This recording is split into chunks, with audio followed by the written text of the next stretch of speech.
defensive alignment review brought to you by Toothpaste Supermarket, where saving you money is our passion. Carl Crawford left, Matt Joyce, as we just heard, in center, Gabe Grossen right, Willie Ibar, Reed Briniak on the left side of the infield, Ben Zobrist, Carlos Pena the right side of the infield, and Deanna Navarro do the game calling for Matt Garza.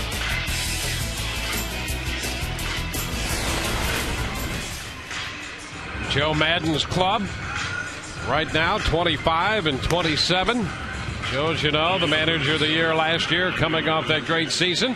His fourth season overall, and just recently signing a 3-year deal for the Rays. Was his bench coach alongside Davey Martinez and Jim Hickey, the pitching coach, and Ron Gardenhire in his 8th season as the skipper of the Minnesota Twins, and he's a good one. He was not all that pleased with a couple of plays his team did not make in the game yesterday. He's a stickler for playing the game correctly. Well, he's right, and I heard both you and Eric Karros talking about the play of Brendan Harris where he should have gone to second on a ball in the hole by B.J. Upton. He's absolutely right, and I know Ron Gardenhire mentioned that on the air as well. Turned out to be a huge play. Here's Denard Span, the young man out of Tampa Catholic, to lead it off against Matt Garza. And the first pitch of this game is a strike call. Proud to bring you that first pitch and each and every pitch this afternoon in high definition. 72 degrees inside Tropicana. Perfect conditions for baseball here. 72 degrees at Tropicana Field.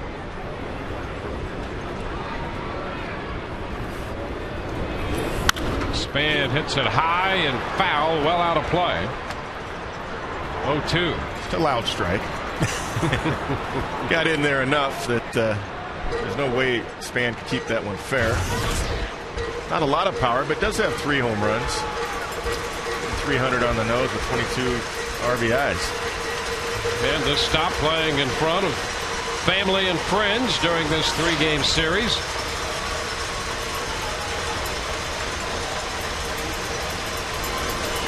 To the count.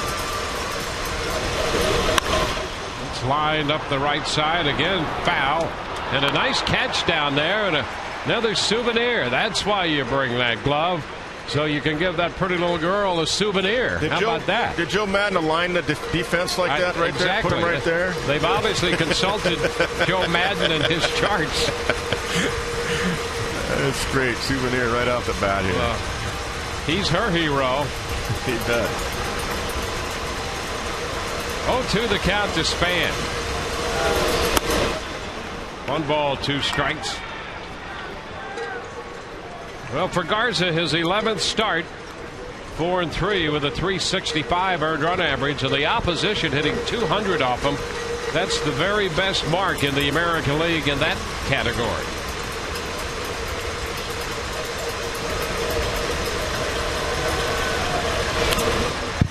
Just a little piece of it foul.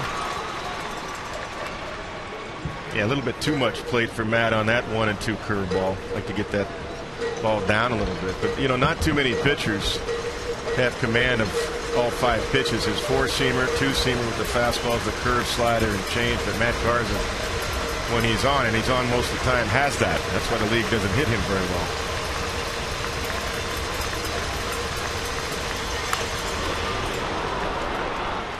Fouls the fastball out of play.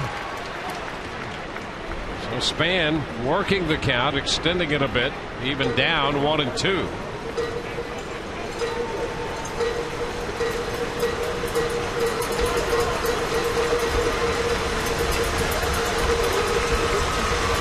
Span making the most of his opportunity with the Minnesota Ball Club. He fouls it one more time. Span was drafted in 2002, and that's the class that had Upton and Kazmir and Cole Hamels. He saw all those guys get to the big leagues before he did. He was chomping at the bit to get an opportunity, and he has focused and done a great job in the Minnesota outfield and in the leadoff spot.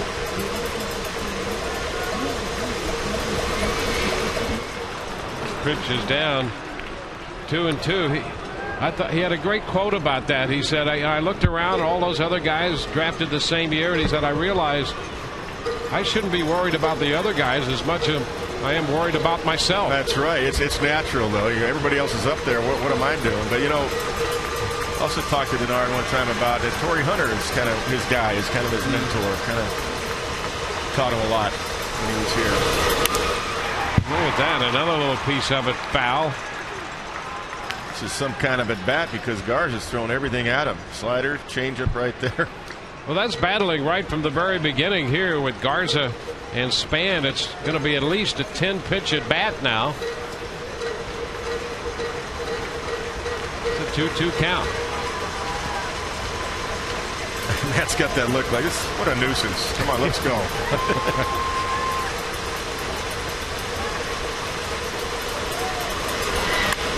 And a popper into short left. Crawford's going to be there and make the catch. Garza happy to get rid of Denard Span after a 10-pitch at bat. You know, that's a big pitch. It's only the first hitter, but you go 10 pitches and the guy gets on base. I mean, that sets a whole different tempo for a game. Well, and I like the look he had when I mentioned that because Matt said, all right, and he was under control. He wasn't like upset look. It was like, all right, I'm just going to have to step it up a little bit. Turn it up a notch. You got a nice 93 fastball up in the zone for Span to pop up. There's Alexi Casilla. He's just back from the minor leagues. He shortens on the bat. Fastball is up. James Hoy calling the balls and strikes in the wrap-up game of this 3-game series.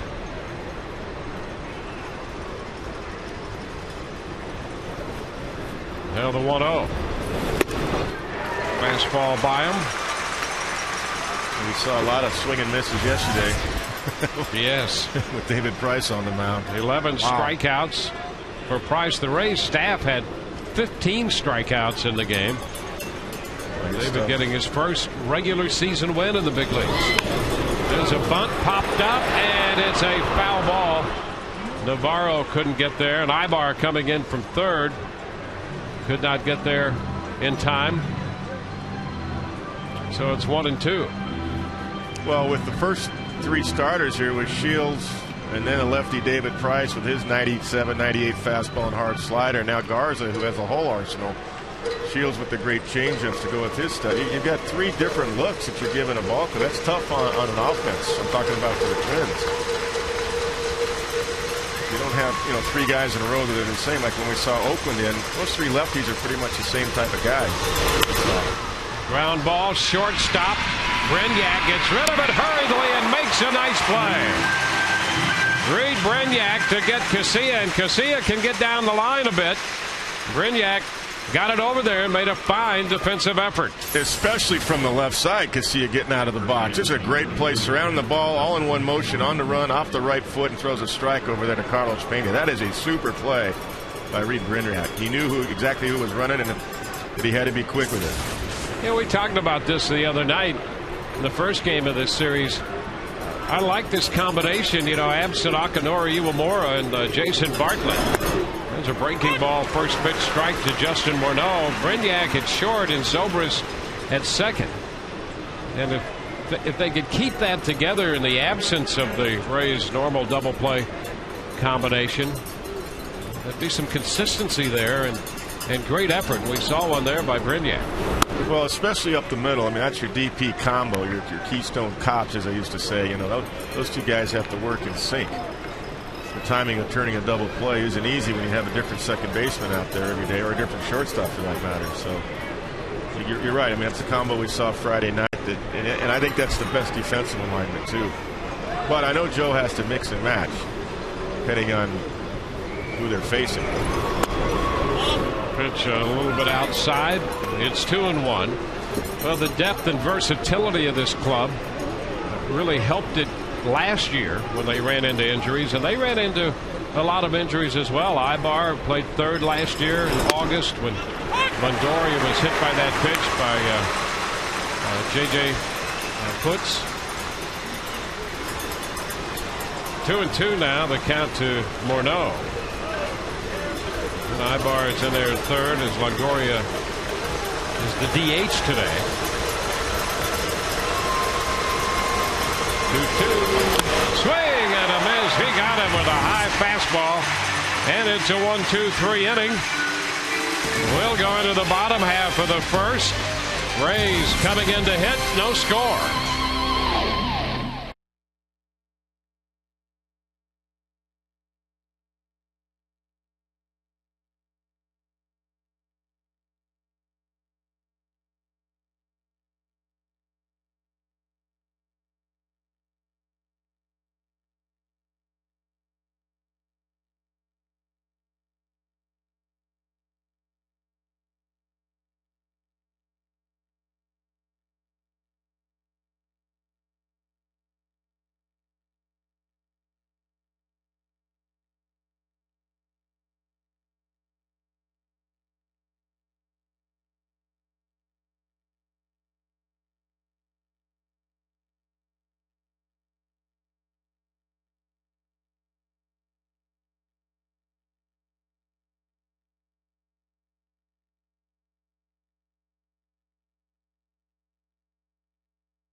Tropicana Field. Starting lineup for the Rays finds Ben Zobrist leading off for the first time this year. Carl Crawford second. Then the DH, Evan Longoria. Pena, Ibar, and Joyce down the middle. Gabe Gross is in right field hitting seventh ahead of Navarro. And Brignac at shortstop hitting ninth. Nick Blackburn on the mound for the Twins, coming off a good start against the Red Sox. He went 7 innings, gave up 1 earned run on 8 hits, struck out 7 overall, 3.55 earned run average with a 4-2 record.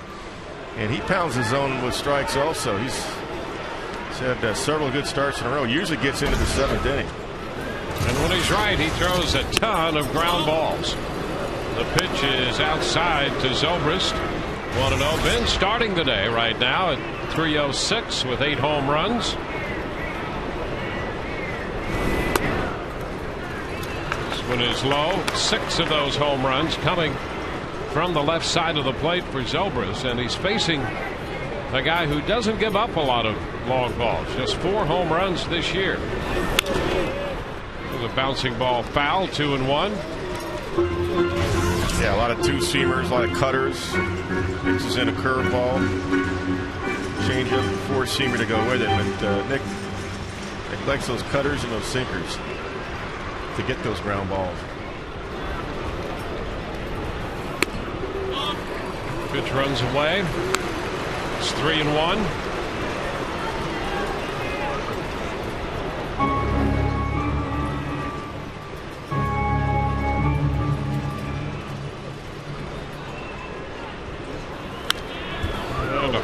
On a 3-1 fastball to run the count full.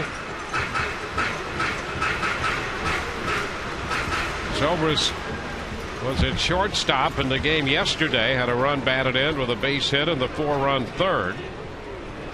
He also drew a walk in the game. Finished 1 for 3. Base hit headed up the middle.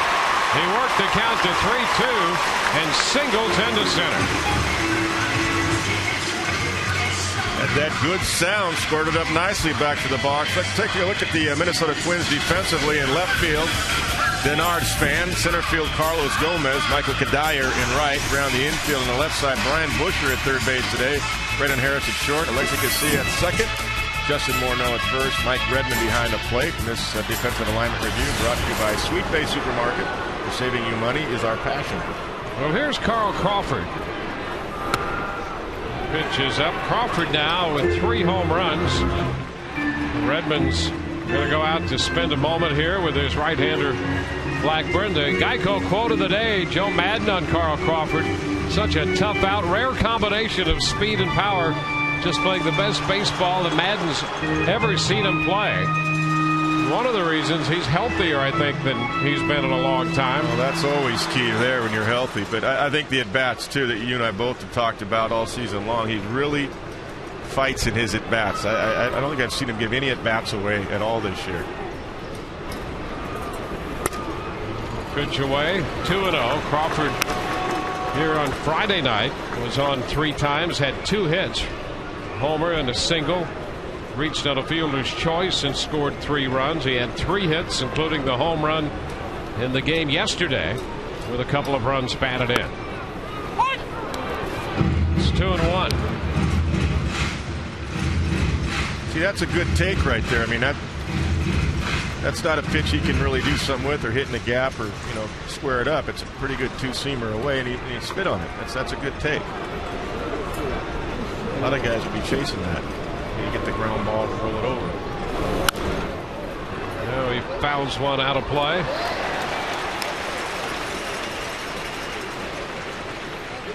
So the count 2-2.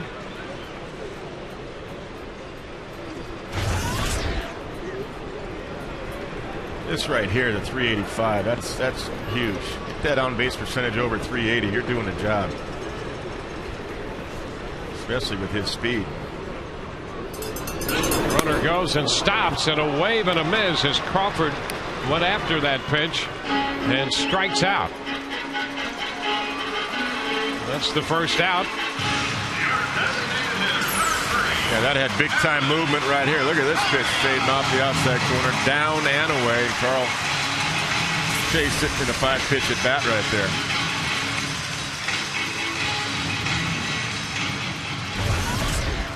Evan Longoria, the designated hitter this afternoon, leads the major leagues with 55 runs batted in.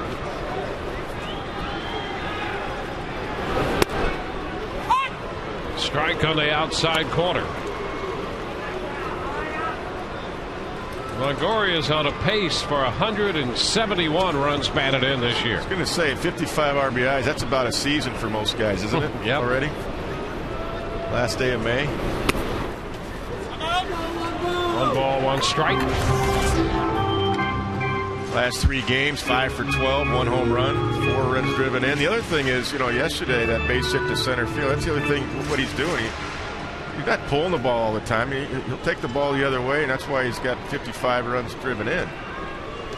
It's a nice base hit to center field there with 2 outs for an RBI.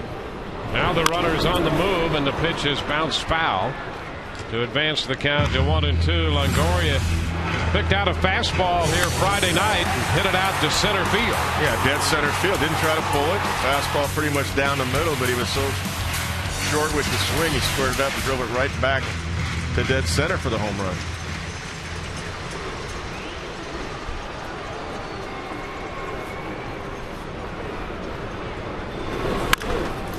Bounces this one foul.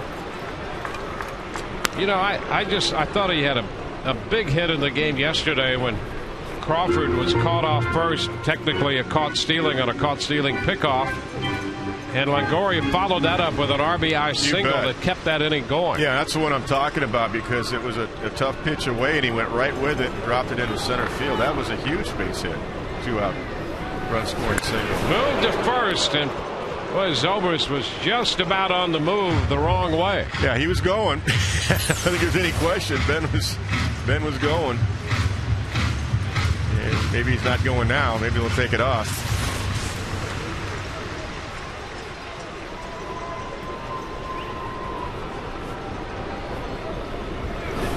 Time, and he's in.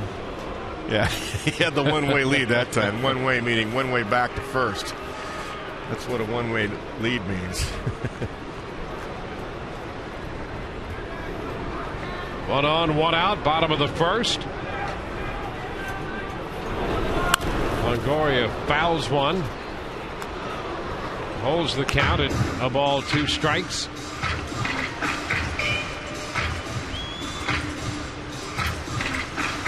Rays facing the right-hander Nick Blackburn. He's out of Norman, Oklahoma.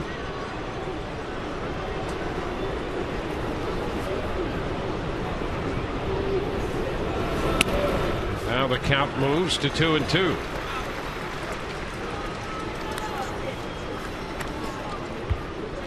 Well, this is the count, especially with a strike thrower like Blackburn with the movement he has. This is the count that Zobrist, I'm sure, would like to go on, because if there's a ground ball, it might open up a hole for first and third.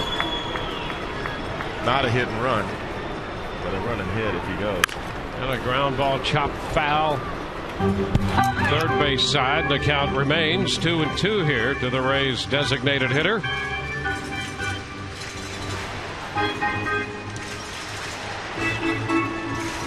Longo's got 7 pitches in this at bat. He keeps fighting them off until hopefully he gets a mistake that he can square up and hit one in the gap.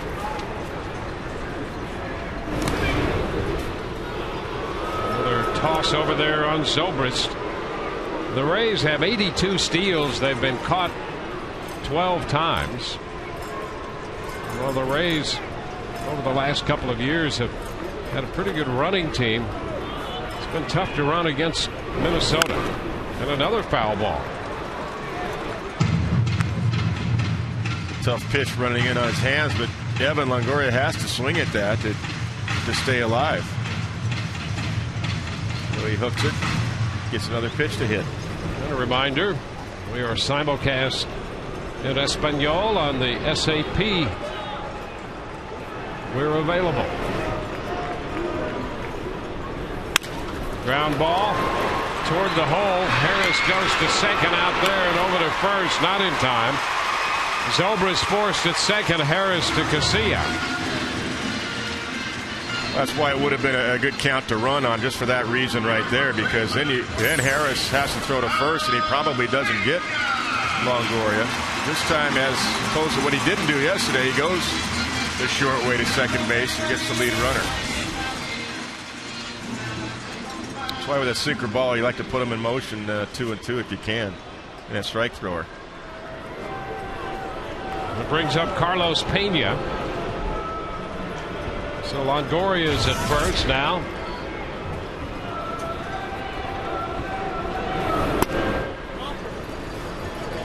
One ball, no strikes. Carlos 0 for 2 in the game yesterday with a couple of bases on balls. He's looking for his first hit of the series. 0 for 6 with those 2 walks.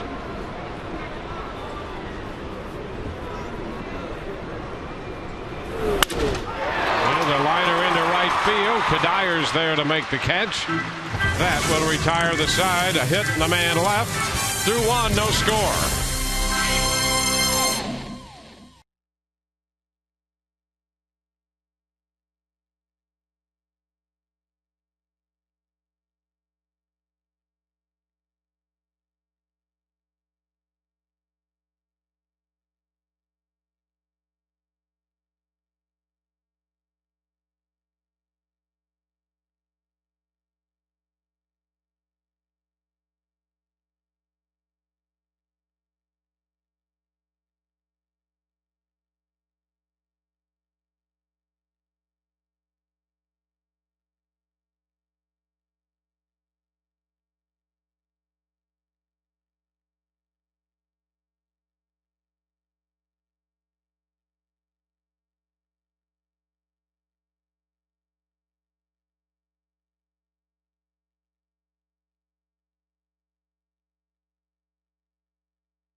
Second inning, Minnesota coming to bat with Jason Kubel leading off. Matt Joyce is in center field, guys. We talked about him playing center. Even back in his Tigers days, he was here at Tropicana Field, but he was a corner outfielder then. So today, he took a lot of extra fly balls, a lot of ground balls in center off the bat of George Hendrick. And this is the toughest conditions when you have an early game here at Tropicana Field and the sun's out, because you have that kind of grayish off-white roof with the baseball, and it's really tough to pick up. And Joyce said for him, the toughest thing is depth perception in center field and against that roof. It's interesting, guys, because Joe Madden wanted to get an off day for either B.J. Upton or Carl Crawford. Talked to Carl, and Carl said, hey, I'm feeling good. And Dwayne, you remember last year with those legs at home, every once in a while they give him the day off at home, so B.J. gets the extra day's rest with tomorrow being an off day. Back to you. Yeah, and the way Carl is swinging the bat, there's no way he's coming out of the lineup. A little foul ball there by Kubel, and the count is 0-2. Just look, he's having more fun than he knows what to do with out there now. Especially in this series, couple of home runs to go with it to dead center field. Yeah, you got to stay with the hot hand. You know, BJ, speaking of BJ, by the way, we talked Friday night about BJ. Just, you don't have to have the prettiest swing. Just make sure you put it in play, and he did that the last couple of days. Yep. Well, they weren't pretty base hits, but a little infield hit, a little blooper to right, and all of a sudden you're... I mean, you want him to hit home runs and all of that, Yeah, but he's a valuable member of the team, just figuring out how to get on, whether he's going to bunt, make contact. Yeah, that's the biggest thing. Cut down walk. the He's got great speed, so he's valuable, and just a matter of getting him on base. You've got a feeling that all of those extra base hits will come. The idea is just work your way on base here. Well, the biggest thing, I mean, if you're striking out 35 to 40% of the time with his kind of speed and ability, that's not going to get it done. You want to cut that in half. The way you do that is shorten up with 2 strikes and just make sure you make contact, put it in play.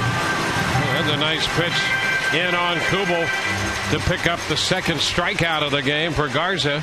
Rays fans this year, be sure and team up with the St. Petersburg Times. That's the local newspaper featuring one of the top 10 sports sections in the country. Subscribe by calling 877 The Times or visiting TampaBay.com.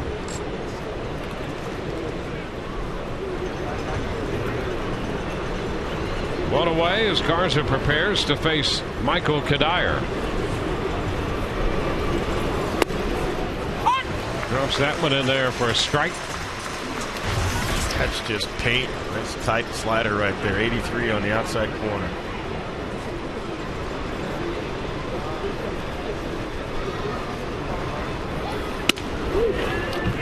That one off the plate. Fastball moving out there, and it's 1-1.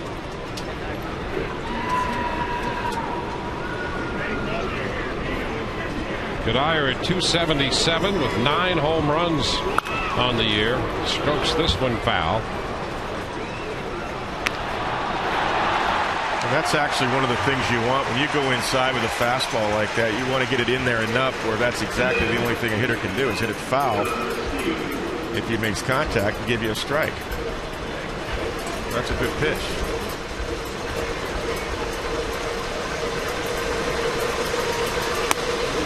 That's upstairs. Now 2-2.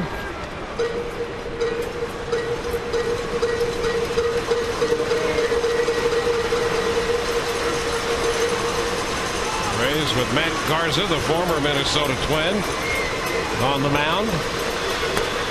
And he gets Kadire reaching for the pitch. That slider sliding right away from the right-handed hitter. 2 up, 2 down. 3 consecutive strikeouts now for Garza. Yeah, here's the pitch, the finish. Look at that. That's on the outside corner, off the plate. And good tilt going down and away. 2 types of movement, down and away from the hitter.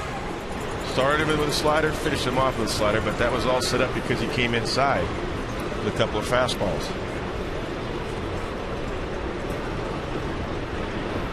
Here's Brendan Harris. He hits one a long way deep to left. Crawford will go back to the wall, and that's going to get out of here. A first pitch fastball, and Harris hits it out. That's his 3rd home run of the year, and Minnesota will take a 1-0 lead. The home run ball comes back onto the playing field. Yeah, they tried to go in, and that's exactly where Navarro was setting up. I mean, Matt Garza hit his spot, but Brendan Harris executes. And I think the reason they went in because Harris has been hitting a lot of balls to right field in this series, right center, down the right field line. Now here's Brian Busher. So the home run by Harris, the first run of this game.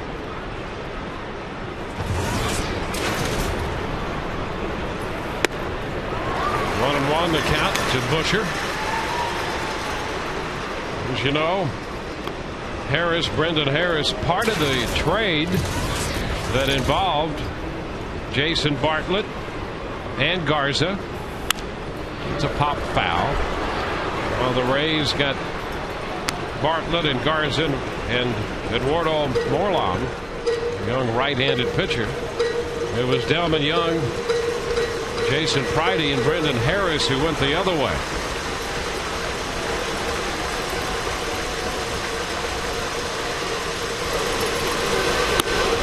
It's outside 2-2, so this is the very first time that Garza has faced the Minnesota club after breaking into the big leagues with the Twins. I mean, that pitch he hit out, I mean, that's exactly where Garza wanted it. That's where Navarro set up. I think Harris just outguessed him then. He figured, well, you know what? I've been fighting balls off, and they've been pounding me in and trying to get me out of the way with sliders. I'm going to look for one in. And he did. He got it. Strike three call, the breaking pitch. Curveball drops right over. He strikes out the side, gives up the home run. And on that Brendan Harris home run, Minnesota has a 1-0 lead.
Get into the bottom of the second inning, and a reminder, fans, to stop into your local Hess Express. Pick up the 09 Rays pocket schedule. It includes a $5 off coupon for a pair of tickets to see the Rays on Saturday nights. Don't miss Ludacris following the game June 13th. Hess Express, a presenting partner of the 2009 Rays Summer Concert Series.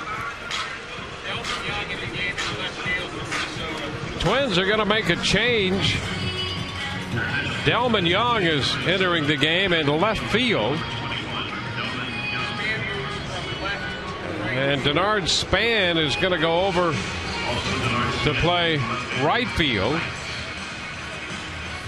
So Delman Young, the former Ray, is in there in left.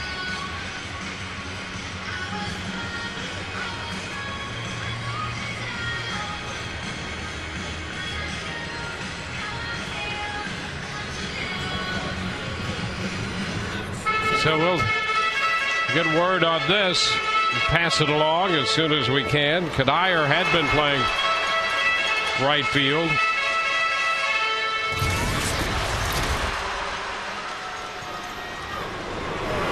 Willie Ibar leads it off here in the bottom of the second inning and takes the pitch down and away. 1 ball, no strikes. 1-1. Twins already playing without Joe Creedy. He left the game fouling a ball off his left knee yesterday and suffered a contusion. So he's out of the lineup today. Now Kadire out of the game. There's a little chop by the mound to short. Harris with the throw to first, and Ibars the first out in the second inning. So Young's in left with Gomez still in center and Denard Span now in right field. One away in the Rays half of the second. That's going to get Matt Joyce to the plate. Just recalled from the Durham Bulls after the game last night. He opened the season with the Rays. He was hitting .315 at Durham.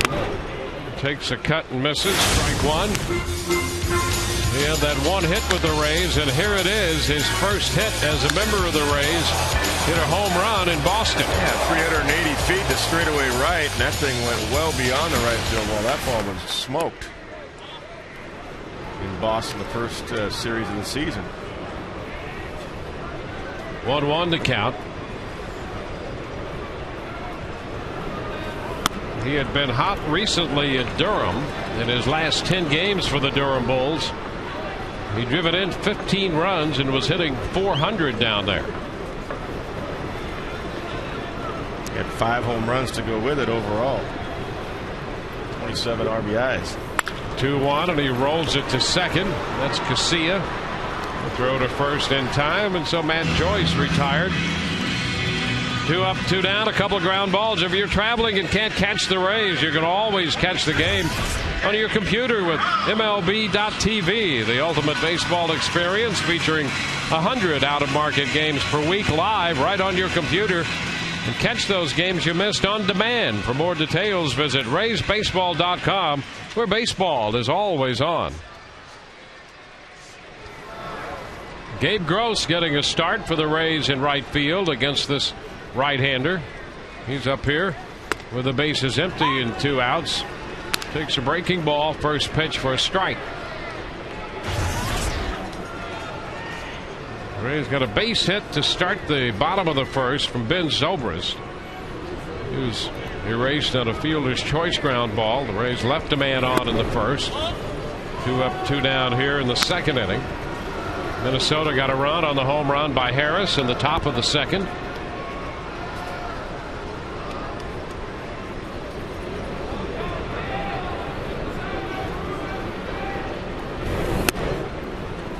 Gabe takes it wide.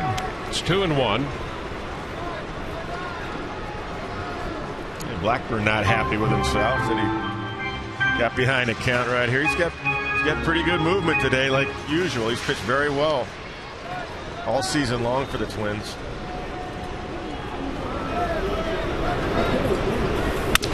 There's a broken bat looper into left. Young is coming in and makes the catch on the move to retire the side. 1-2-3. We'll head into the third. It's 1-0 Minnesota.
SunTrust, featuring online solutions to help your business stay on solid ground. Live solid, bank solid, SunTrust. And by Aflac, we've got you under our wing.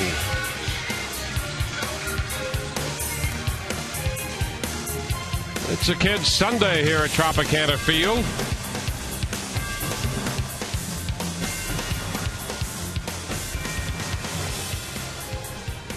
Mike Redmond to lead it off.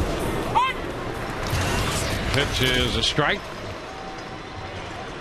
Redmond, Gomez, and then Denard Span. The Rays trying to reposition their outfield. Davey Martinez motioning to have Gabe Gross come in a few steps in right field. It's 1-1 to Redmond. Yeah, they kind of bunched the outfield too. They give the lines, take the gaps away. Redmond chops it toward the middle to the second baseman Ben Zobrist, who makes the play. So that's the first out here in the third.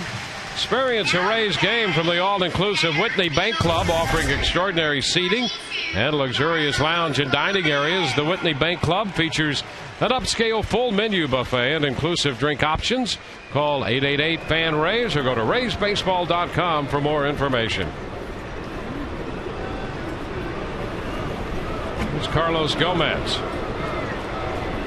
Gomez hitting .219 and always a bunt threat. And he puts down the bunt, foul. Strike one.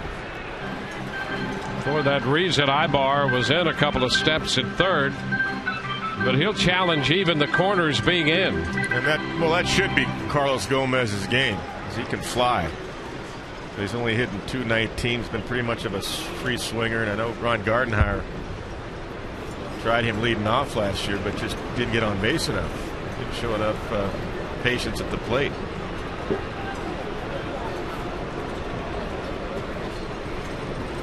The 0-1. He pushes this one and hits it back to the mound. Kind of a little swing bunt attempt, and he grounds right back to Garza. 2 outs. He did have 30 bunts last year and 50 infield hits. Yeah, he could fly. I mean, he's on. The Mets people told me that's the fastest guy they've ever seen. Garza was ready for that one. He's trying to get it by Matt and hit the ball toward Brignac and try to beat it out. And if he got the ball past Matt, even as hard as he bunted that, he might have beat it out. 2 outs. Denard Span, who's now in right field. Ground ball. That's right to Zobrist. He's up with it, and the throw to first. A 1-2-3 third. Home half of the inning coming. 1-0 Minnesota.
is presented by authority of the Tampa Bay Rays and may not be reproduced or retransmitted in any form, and the accounts and descriptions of this game may not be disseminated without the express written consent of the Tampa Bay Rays.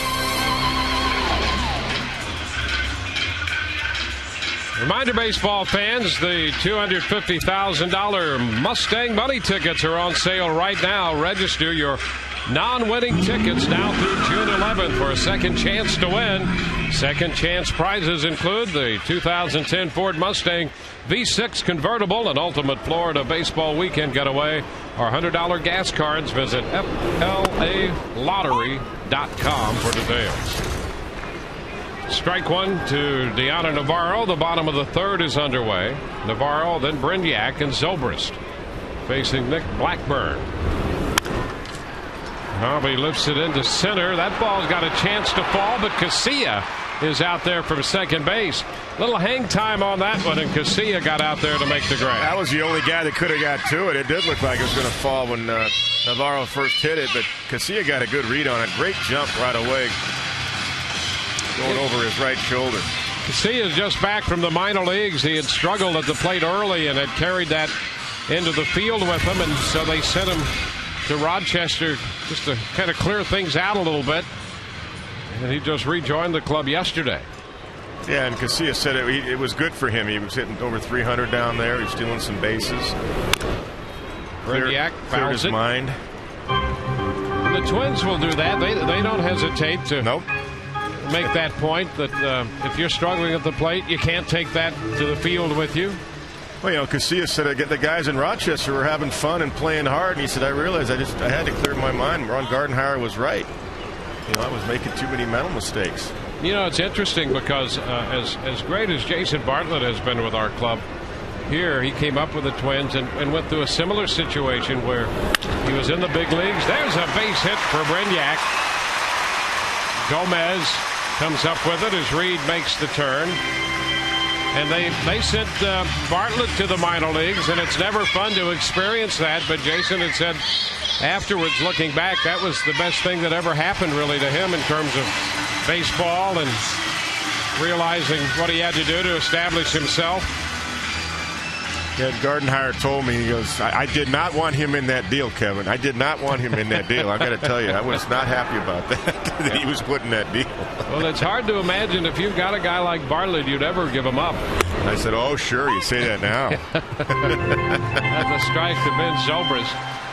No, he said, I admit I wanted to have him a little bit more leadership on the field and all that. But he said, no, I liked him very much. I was really not happy when he had to be included to get that deal done. Well, there's a reason he was the MVP of this team last year. There was no question.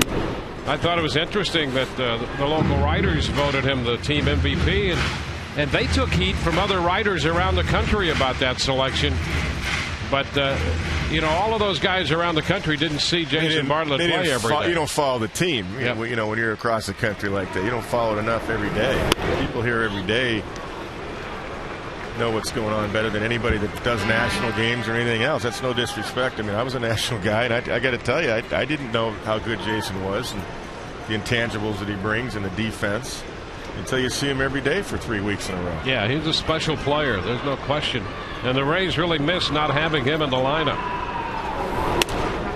Here's Zobrist, 3-1. Here's another guy, Ben Zobrist. You know, I mean, we know how important he is and what a valuable player to this team is because we see him play every day. But there are a lot of people around the country just don't realize how valuable Zobrist is to this team. Well, also, I mean, you're starting to get some national recognition. The Rays have been on national TV now. Oh, a pickoff right there. Brignac caught off first. Morneau put the tag on him, and the Rays lose the base runner. Yeah, obviously 3-1, a good running count right there, a good run and hit count, and Morneau puts the glove down on Brignac's hand before he got there.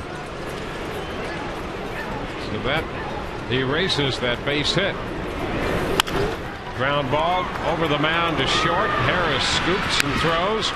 The Rays are out in the third. No runs with a hit, pick off, and nobody left. Through 3, 1-0 Minnesota.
The bat in the fourth inning. Carl Crawford had his streak of consecutive steals ended yesterday at 32. It's part of our Aflac trivia question. Aflac, we've got you under our wing.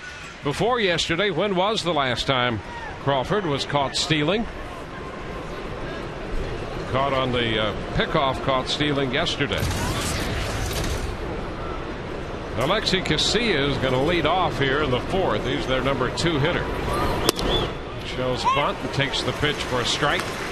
Garza had a very, very crisp third inning, only 6 pitches. Got the 8, 9, and leadoff hitters.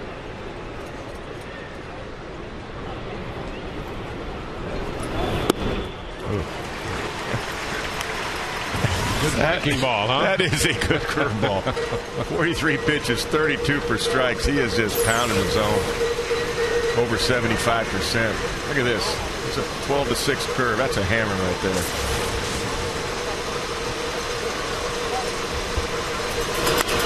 Ground ball, first base.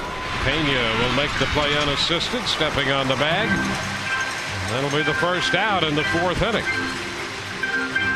That is a good sequence. Fastball away, curveball, fastball in, done. Well, that's the first out. Always good to get before you face Justin Morneau.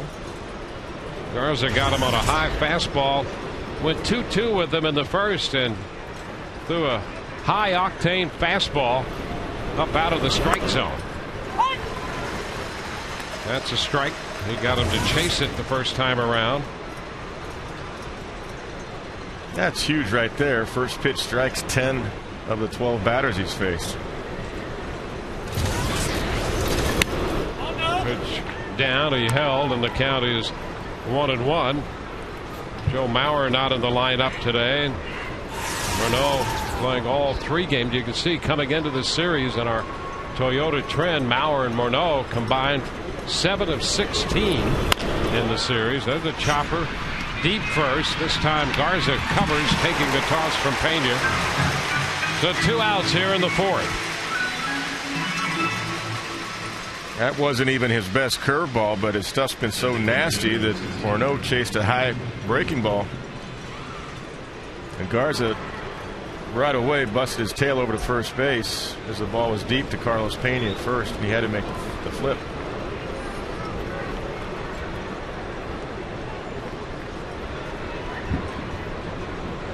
Lee May used to say, former first baseman with the Orioles, and he said, I got to hit that curveball before it do something foolish. I think that's what Morneau was doing. I'm not going to let that thing. I'm not going to let that thing drop down in the dirt. I'm going to hit that thing, but it was too high. Chasing one right there. Sliders right there. I mean, not every pitcher can have both pitches with excellent command, meaning the curve and the slider. Yep. And we've seen a variety of pitches on those strikeouts he has posted.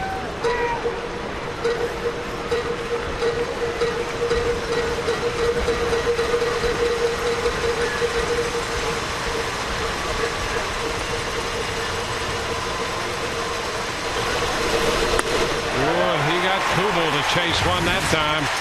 High fastball with something on it. 1-2-3. Go the Minnesota Twins. Bottom of the fourth coming. 1-0 Minnesota.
Second inning home run by Brendan Harris. Carl Crawford's going to lead off the bottom of the fourth, and we're looking for the answer to our Aflac trivia question. Aflac, we've got you under our wing. Before yesterday, when was the last time Crawford was caught stealing? Aflac! He takes the first pitch, and it's low here in the bottom of the fourth. That would have been on the 18th of July last year against the Toronto Blue Jays. Wow. You hate to see it end on a pickoff, too. Yep. 1-1 to count.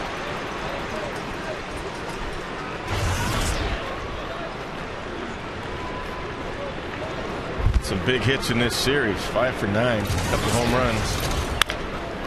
Rolls it to the right side. Casilla up with it. The throw to first is in time. So that's the first out in the home half of the fourth, and we'll check in with Todd Callis. Dwayne, I'm looking for some signs. I've got a couple over here. I like the ones that are self-made. This one, it's a book. It's a book on Evan Longoria. Did you make this yourself? Yeah. Trevor, that's a very good picture, guys. It's the front of a book. It's about Evan Longoria and Evan's blue hair. Very nice, Trevor. Very nice. And right up here, there's another Evan sign. Thank heaven for Evan. So we'll see if this extra love from this section will help out with Evan at the plate. Guys, we'll look for more signs all day long on Kids Sunday. Yeah, there are a lot of folks with the sentiments that we see on those signs in regard to Evan Longoria. Counts 1-1 to Evan right now. Might as well respond then. It's some special base hit right here. This one is a ball, 2-1. Facing Nick Blackburn, right-hander out of Oklahoma. You know, here's a guy who might have a lot of pitches left in that arm. High pop foul backing out of play. He really wasn't a pitcher when he was a kid. Came to it late. And there's and the way he throws ground balls, you know, he might do this for a long time. Yeah, he's been really the most consistent starter for the Twins. Full count to Evan. Good at bat again by Evan Longoria. He had a good at bat in the first inning when he finally hit into a fielder's choice in the ground ball to Brendan Harris. But he fought off some tough sinkers. There's a shot, pretty well struck deep to center. Gomez will go all the way to the track, and he makes the catch. Longoria took that 3-2 pitch deep to center against a guy who doesn't give up a lot of home runs, and Evan hit that ball hard. Yeah, Gomez wasn't sure how close he was to the wall. This ball's a little cutter that Evan squared up pretty well. Had a little movement, fading, tried to drop it over the inside corner with the cutter, kind of left it over the plate, and Evan just missed it. Got underneath it just a little bit. You can see the disappointment because he knows that's a pitch that he can drive out of the ballpark. Carlos Pena takes a breaking ball that stayed high. A ball, no strikes.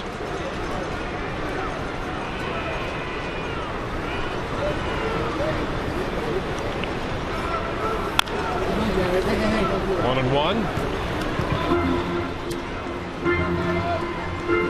Got two guys today on top of their game, Matt Garza and Nick Blackburn. Both guys are pounding the strike zone.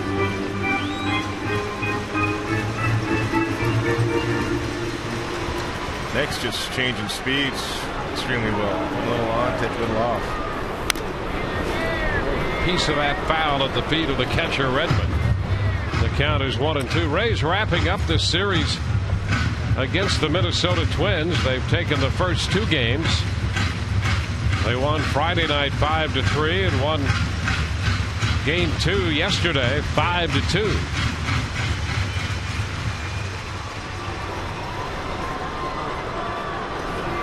Ron Gardenhire's club now 24-27. The Rays 25-27. There's a shot. That ball is high and deep and gone. Home run for Carlos Pena. Pena ties the game with his 17th home run of the year.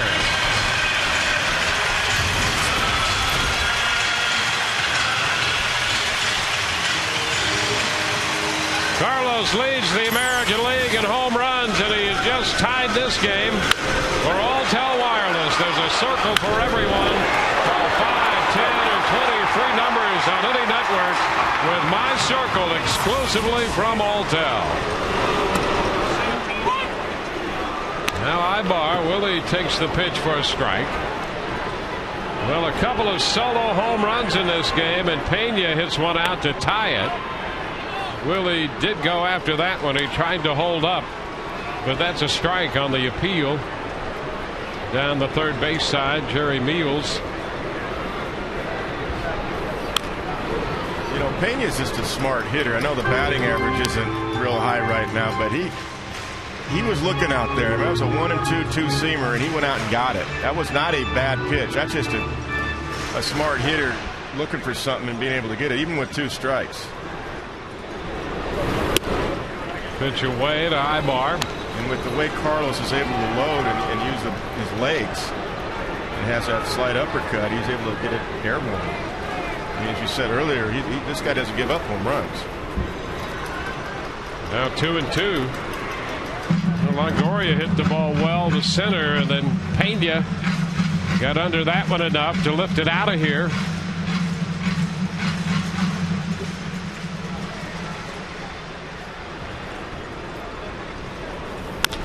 Ground ball, right side. Blackburn's going to have to cover. Morneau with the toss.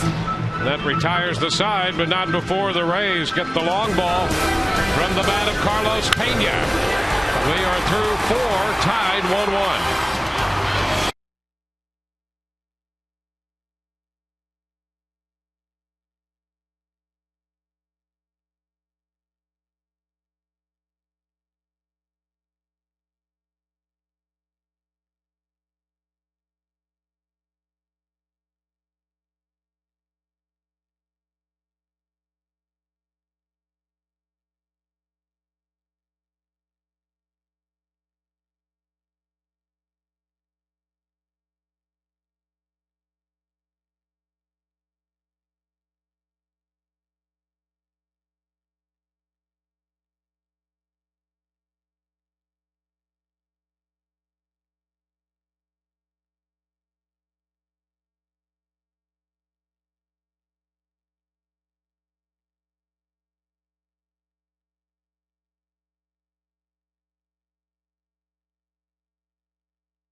This afternoon, Delman Young will lead it off here in the 5th after Carlos Pena tied it in the bottom of the 4th. This will be the first at bat for Delman Young. He entered the game in the bottom of the 2nd inning. Wave and a miss. Strike 1. Slider to start him. Young will swing the bat. Yeah, he likes to do that, doesn't he? You've seen plenty of that over the years. Hard for him to take a pitch. There's a high slider right there that he chased. Ground ball. That's shot through the left side in between Ibar and Brignac, and Young is aboard, picking up the 2nd hit allowed by Matt Garza. Sign up at Kane's Furniture for a chance to meet one of your favorite Rays. And if Rays pitchers combine for 10 strikeouts in a home game, log on to CaneStrikeoutContest.com. Print a voucher that can be redeemed at Cane's for a free Papa John's pizza. Get to Cane's today. Well, Brendan Harris, who accounted for the Minnesota run in the 2nd inning with his third home run of the year about to step in now.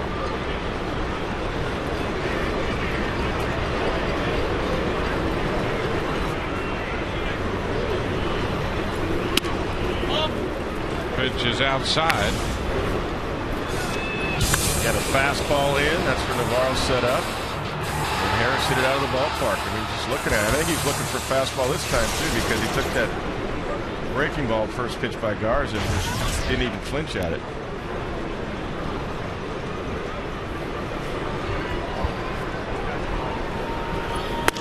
Swing and a miss. He threw that fastball by him. He was looking for one, but that just had some gas on it. I mean, that had some giddy up to it, up in the zone. But yeah, he was. You could tell by the take, the first pitch, what a hitter's doing. He was looking for a fastball again, and he got one, but because it was out of the zone, Garza gets it by him.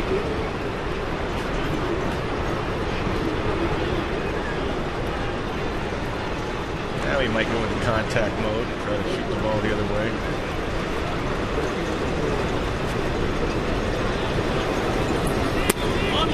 And the pitch drops low. Garza threw him a slider. It's 2-1. But they might appeal on that. I thought he might have gone. You got to ask instantly. If you don't ask right away, it's going to be too late. And Harris is definitely looking fastball in again. You see him open up and pull off on that slider. And he misses this one. Fastball, 2-2.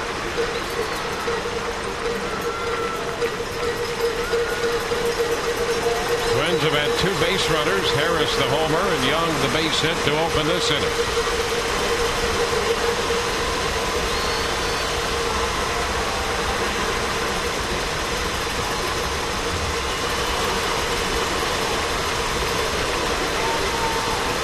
At a time, Harris steps back. Garza set to go into his stretch right there.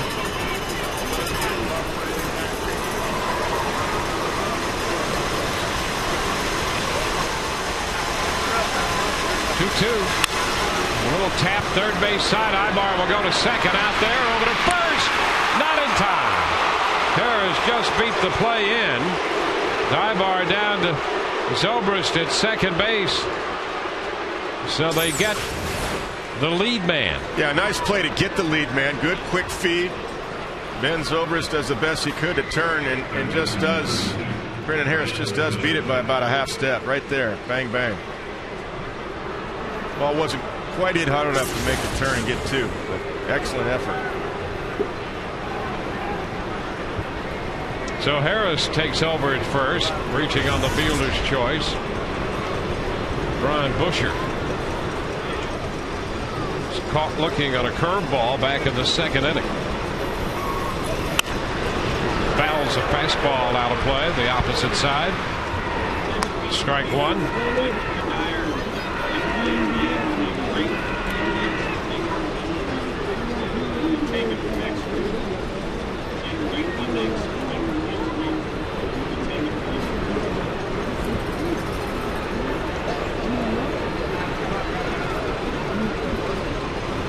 One tie.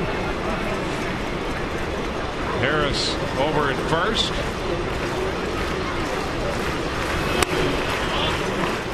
One and one. The pitch up a little bit.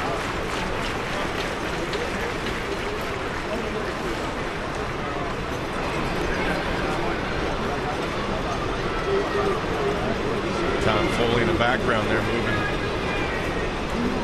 the infield and the outfield a little bit. There goes the runner. The pitch hit on the ground to the right side. Zobrist with a pickup. Pena back to the bag. And with Harris on the move, he moves into second base and is there with two outs. Hey, be sure and visit RaysBaseball.com to enter the tobacco-free Florida Rays Junior Announcer promotion throughout the month of June. You can win Rays tickets and have your child serve as the Rays Junior Stadium announcer during a home game. Visit RaysBaseball.com for details. Youth Day here on a Sunday afternoon at Tropicana Field.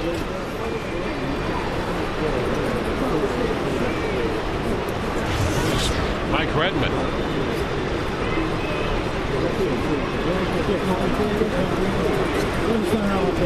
Redmond grounded out his first time.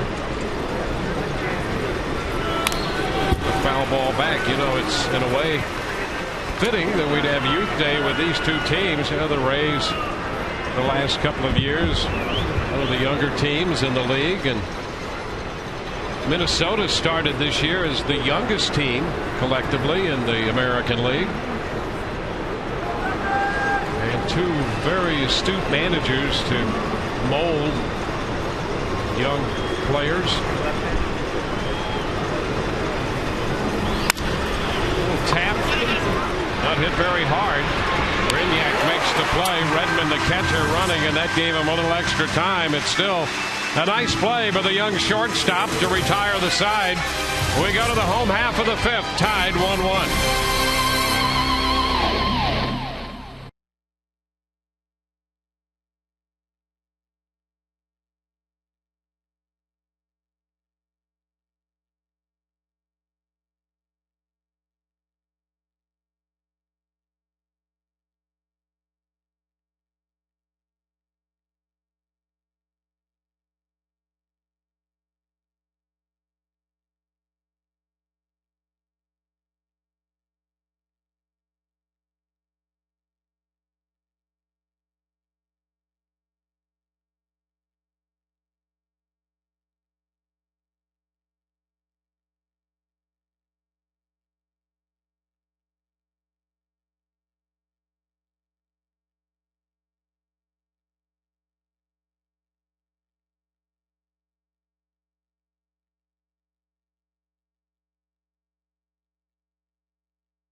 Sign this way. Troy Percival is one of the guys that's back here now with the Rays. He's in the middle of his DL stint. But guys, there's some good news, and obviously these young fans miss hockey as well. There's some good news on Percival. He's going to leave Tuesday for California. Originally, they weren't sure what was going to happen at that point. And right now, it looks like he's going to go to a chiropractor, try and get that shoulder looked at.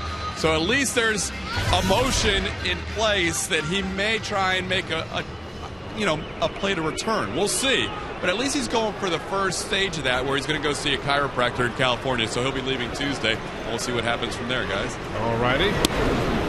Well, we'll watch that with interest from the veteran closer. Matt Joyce takes the pitch, and that's a strike. It's been a physical battle for Troy Percival since late in the season last year.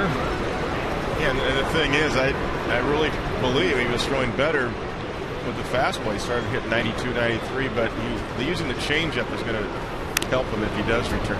He's got to be able to do that now. 1-2. Well, you remember the second to last appearance he made. He came out against Cleveland and had great life, movement at the end to finish on the fastball. And the next time out, he had those bad feelings down the arm and in the shoulder. 2-2.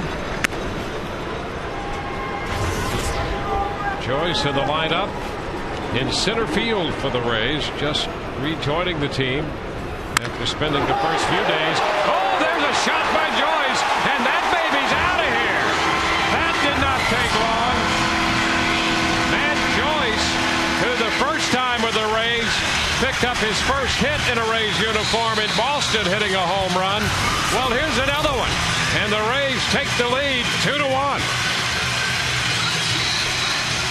Well, you and I talked about it in the pregame show about guys, everybody contributing. Joe Dillon did yesterday, get the game-tying home run. Here's Matt Joyce just back up on a recall, and he takes Clark and deep. He stays inside a fastball right there and deep into the right field seats for the home run. Well, that's pretty good production out of the hits he's collected. His second home run with the Rays. Gabe Gross a swing and a miss, strike one. And boy, he hit that ball solidly as it got out of here to right field in a hurry.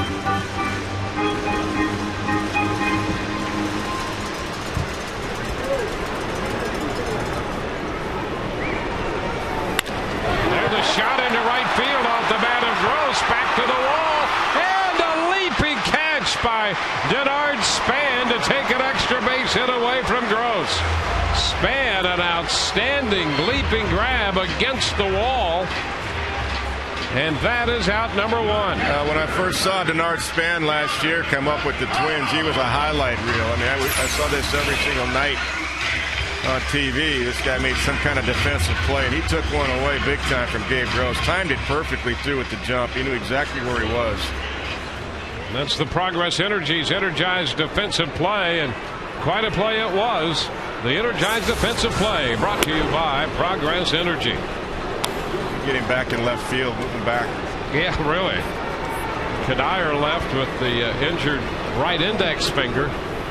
You sort of wish he'd hung around. There's a base hit to center field. Deanna Navarro is aboard. You know, Blackburn came into this game. He had given up 4 home runs in just over 63 innings, and in a span of 3 hitters, he's given up home runs to Pena and Joyce. Longoria just missed one, and so did Gabe Gross.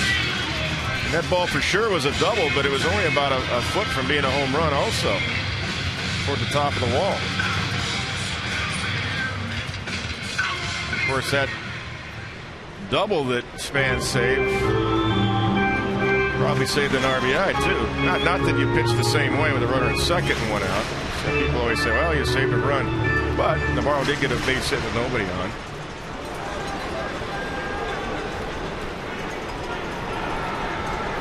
There's Reed Brignac taking a pitch away. With that 2-seamer away from the left-handed bat of Reed Brignac. He's made 2 nice defensive plays tonight too. Or today, I should say. Still daytime. You never know. Sometimes you just have to try. 1-1. But that's true inside a baseball schedule. You know, you lose track of what day it is, I'm telling you, what time of day it is. Well, how about the ball club as a whole? How long has it been since they've had a true off day? Well, they're finally going to get one tomorrow. Yeah. You know, in that stretch of 40 games in 41 days. Now Brignac strokes it into left center field. That's going to be in there. Young with a pickup on one hop. Navarro's headed to third and into second. Brignac and the Rays now have men at second and third. Well, the bats have come to life here against Blackburn in the 5th inning. Well, this is what you do in a guy that has a lot of sinking movement. You just stay inside and go the other way. That's a nice short swing. He just squared up right there. That's a 2-seamer down. That's not a bad pitch. That was a good pitch, but a better piece of hitting by Brignac. Good adjustment by him. He's had a nice day. He's made a couple nice defensive plays. A good at bat there. Rick Anderson is headed to the mound to talk with Blackburn. Now watch this pitch. This is a good pitch by Blackburn. That's just a nice adjustment. Second time around the lineup now that the Rays have seen Nick Blackburn. Look at this pitch. I mean, that is down and on the outside corner. And yeah, that's a high percentage pitch without question. Well, that's the pitch that a lot of guys are rolling over early in the game.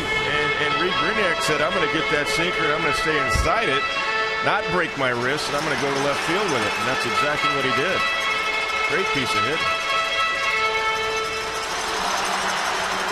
Second and third for the top of the order. Ben Zobrist, the hitter. And he takes a strike around the knees. So the Minnesota infield cozies up a little bit here with Zobrist at the plate. Navarro at third and Brignac at second base. It's low, covered up by Redmond. This is where Ben has to do the same thing. Is if he gets one of those 2-seamers, he's got to keep it off the ground and Try to hit it in the air to left center. Rays have taken the lead on the solo home run by Joyce. They have a chance for more. And the pitch away. Fastball out there makes it 2-1. It's a big sequence right here too, because Garza's throwing so well, and if you get a couple more runs here for Matt Garza, Ron Gardenhire knows, hey, listen, that could be enough. So he's got that infield defense up trying to cut off a run at home plate. Time called. Zobrist stepping back.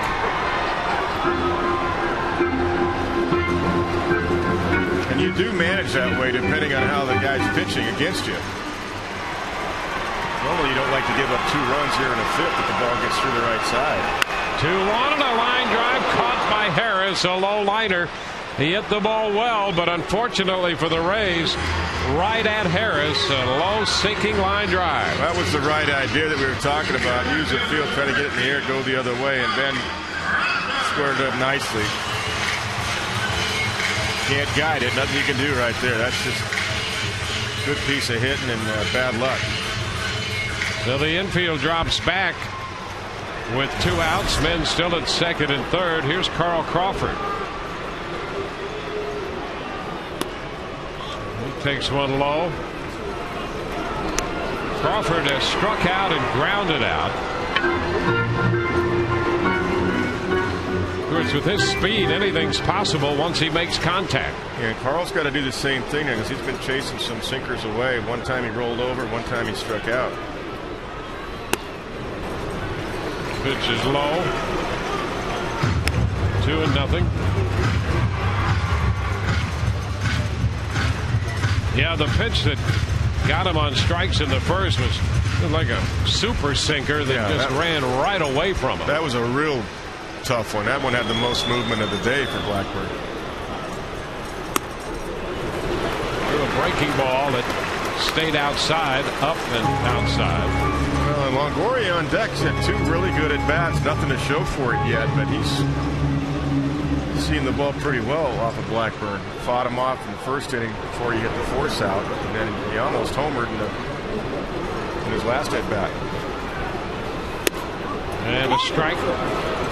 3-1.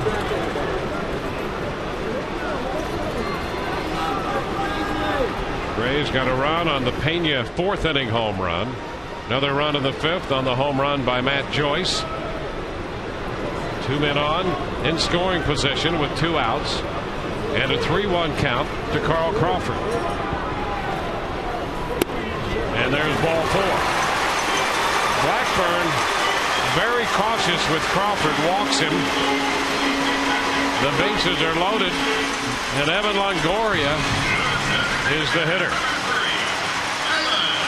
Evan, the designated hitter today.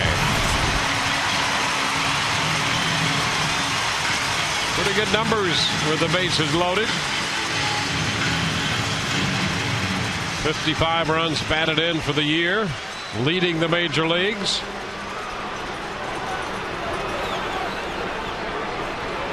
Interesting sequence from Blackburn. I mean, he didn't really want to challenge Crawford because Crawford's been so hot swinging the bat. But he got Longoria 55 RBI standing at the plate. Started him with a first pitch slider in there for a strike.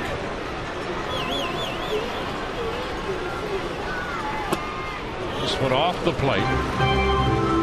1-1. Combination of a slider and a curveball.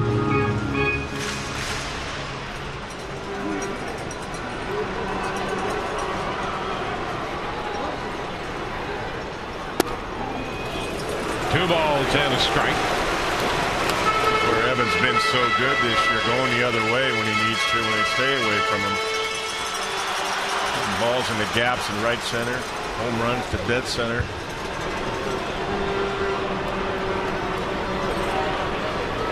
Two and 1 count. And he chops one left side. Picked up there by Busher. Throw to first is in time. That will retire the side. Rays get a run on the leadoff homer by Joyce. They leave him loaded through 5. It's 2-1 Tampa Bay.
The 6th inning from Tropicana Field this afternoon.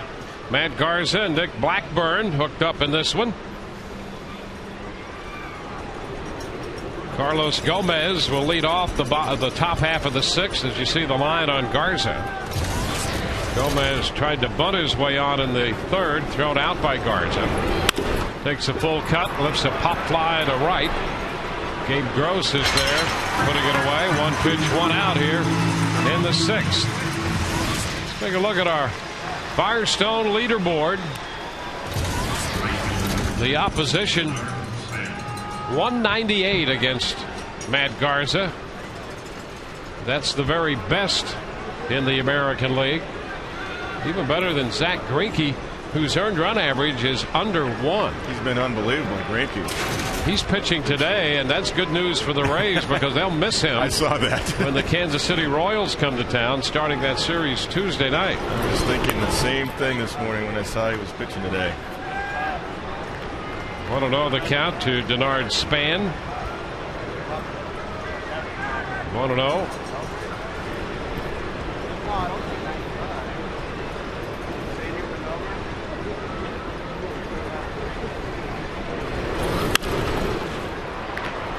Out of play.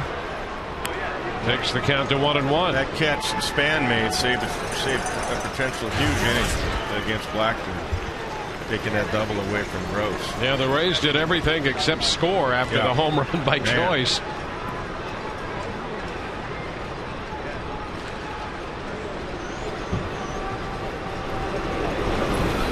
And a bunt.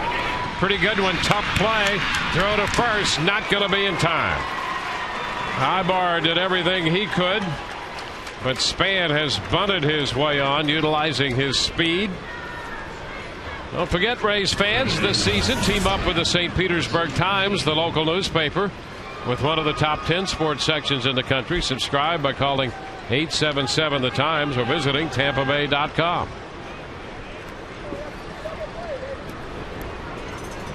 That's one of those bunts, even though you're looking for it, he placed it so perfectly, you really didn't have much of a chance. Couldn't have rolled it any better than that.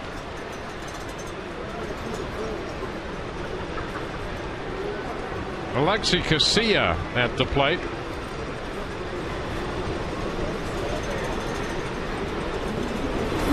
Now he bunts first base side. Pena's going to get the tag on him, so he's out of there. That'll be out number 2. 3 unassisted for Pena.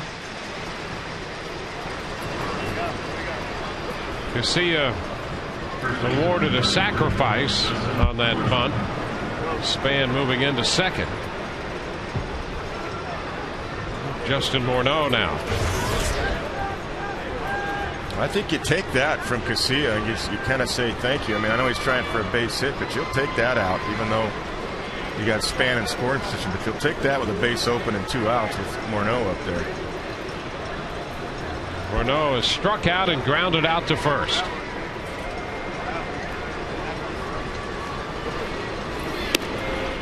Pitch away.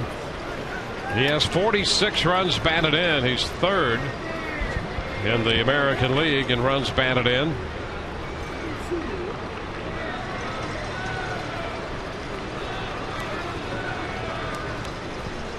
Span with a lead at second. And a breaking ball. Big swing and a miss.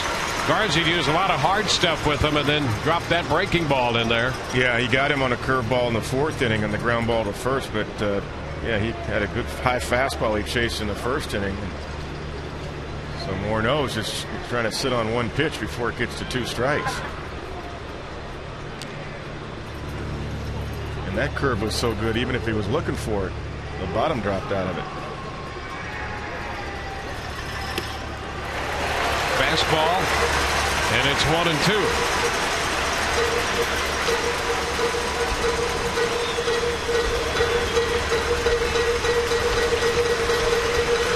Two to 1 ball game, top half of the 6th. That's kind of thinking, man, let's see, which one do I go to now? I got him on each of them. I got him with the curve, I got him with a fastball. Did I try something different? If it works, don't fix it.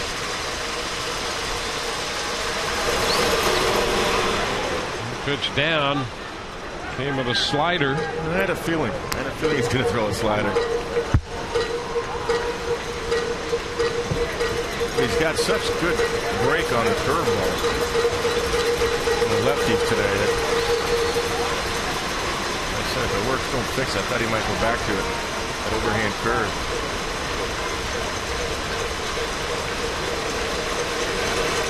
Two and two now.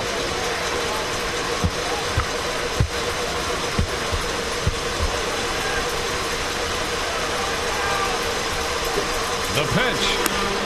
Down and in. He came back with another slider, back-to-back sliders, and now it's a full count. Yeah, I just thought the curve, he's had such a good feel for the curveball that he got away from two pitches that was throwing really well. The curve was and the four-seam fastball.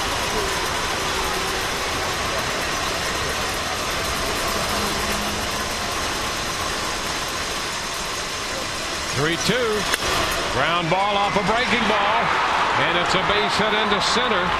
Span will score, and this game is tied as Morneau drives in his 47th run.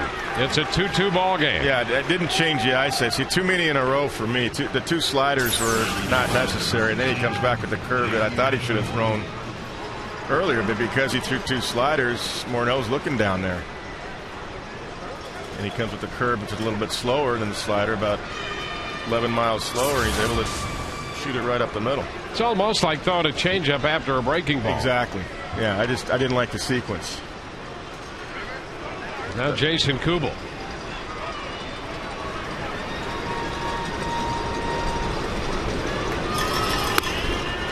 This ball by him, strike one. When you got that, and you went away from that with Morneau after you threw the two sliders, I mean, to me, it was a time to go back upstairs. So what? Go up above his hands again. Kind of did him a favor. Put the curveball there. Up and in. 1-1. So it's a tie game here in the top half of the sixth. 2 runs, 4 hits for Minnesota. 2 runs, 6 hits for the Rays.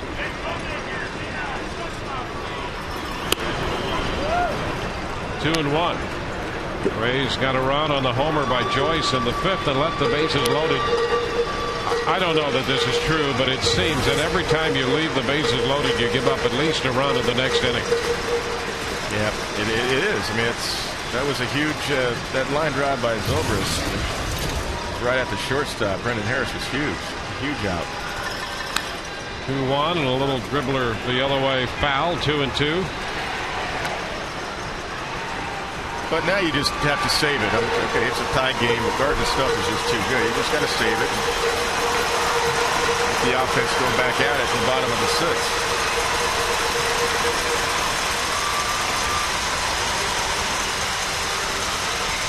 Two balls, 2 strikes.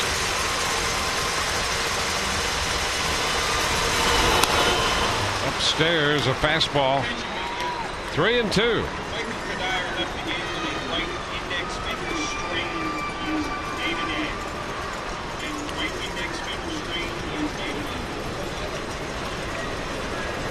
Span has scored. Morneau is at first. He'll be breaking on the 2-out 3-2 pitch. Jason Kubel, the hitter.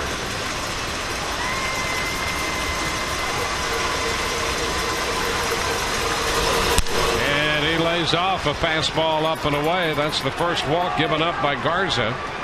It pushes Morneau up to second base. And as the inning extends itself here a little bit in the 6th, Jim Hickey goes to the mound before Delman Young steps in. Yeah, I mean, I think it was just the sequencing against Morneau kind of changed his thought process out there. Got out of his rhythm of the fastball curve, which was outstanding. And the curve that he did throw to Morneau was 3-2. He had to throw a strike with it instead of 1-2, where he should have thrown it. He could have bounced it, but I think Jim Hickey's saying, don't try to overpower it. I mean, Matt was trying to throw harder than he needed to on Kubel to finish the inning off, and ends up walking him instead. And of course, with Young, as you said, you got to be careful first pitch wherever it is, because he'll be hacking.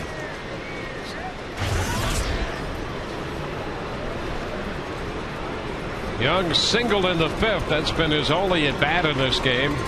He entered in the 2nd. Pitch is up and away. A ball, no strikes.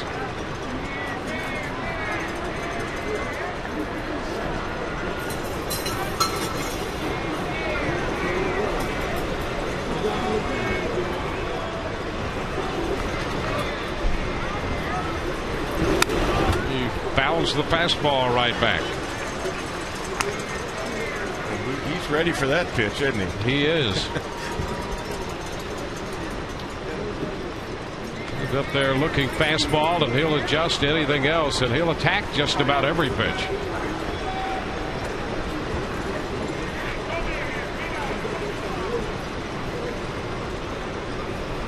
Morneau second, Kubel at first, on a single and a walk.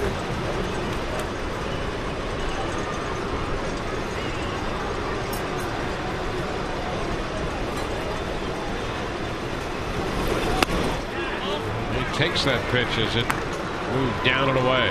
Sliding off the plate, 2-1.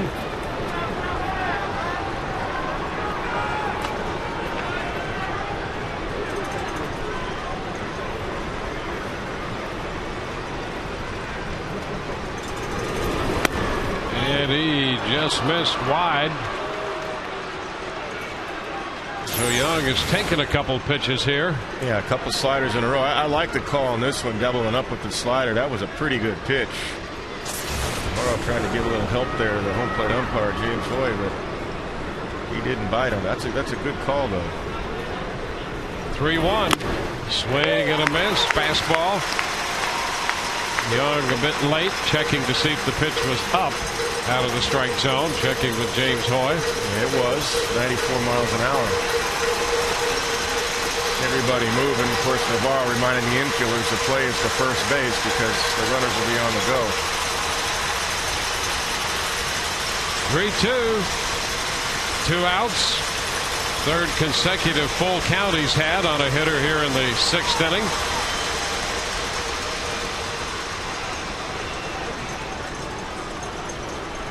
It was the 1-out bunt by Denard Span that has led to the run.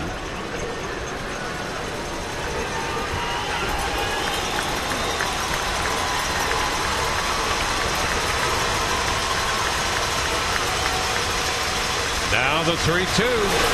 He got him. He struck him out, and that retires the side. A 3-2 slider ends the threat. They do score 1 to tie it. They leave 2. Bottom of the 6th, coming 2-2.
Headed into the bottom half of the 6th inning. Carlos Pena will lead off. Pena, Ibar, and Joyce. Here's what he did in the 4th inning. He went out and got a 2-seam fastball. Reached out, extended, and drove it over the right field wall. Take a look. There's the load in the back leg, but look at the extension right there and the concentration to go out and reach. And pull that thing over the right field wall. He bats again in the 6th. And he's under this one. It's a towering fly ball short center. Gomez is there and makes the catch. One away here, and we'll check in again with Todd Callis. Dwayne, we've got more signs out here. I think this is the section with the most signs. You guys hold your signs up over there. Actually, hold your signs up. I think we got like 8 or 9, maybe 10 signs all in this section here. So Kids Sunday in section 139. This is a place to be. This young man says he's not tired. Put me in, coach. He hasn't played in 40 of the last 41 days, though. So, but we got Pena hit it here sign. We've got Rays Rock. We've got Little League sign. Crawford, speed is deadly, and Upton Crawford, double trouble. Lots of signs at 139, guys. There's your broken bat ground ball right side for Casilla. He makes the play. Ibar is the second out. Barreled into the bat down that first base side. So 2 quick outs here, 3 pitches and 2 outs. Matt Joyce will take a little time before stepping in. Yeah, you want to give Garza a little breather. He had to work pretty hard to get through that top half of the 6th. And Blackburn, who worked hard his last inning, now has an easy start. 3 pitches, got 2 outs. 91 pitches overall for Blackburn. Matt takes a pitch. We hit the leadoff home run in the 5th. It got out in a hurry. He had 12 home runs last year with Detroit and 13 in the minor leagues. So he had 25 home runs last year combined.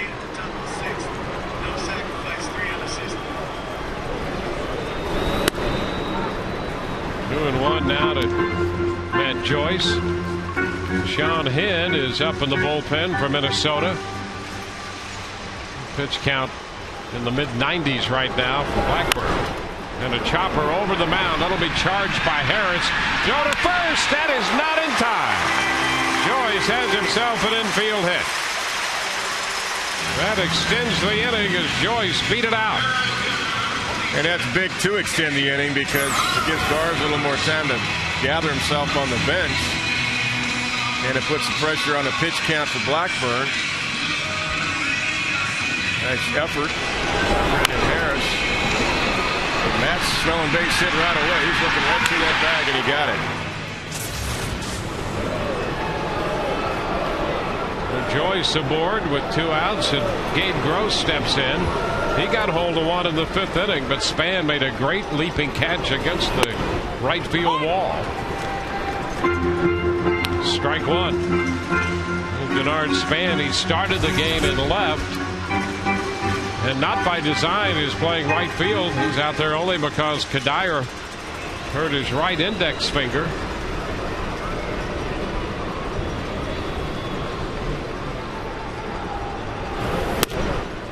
Outside, 1-1.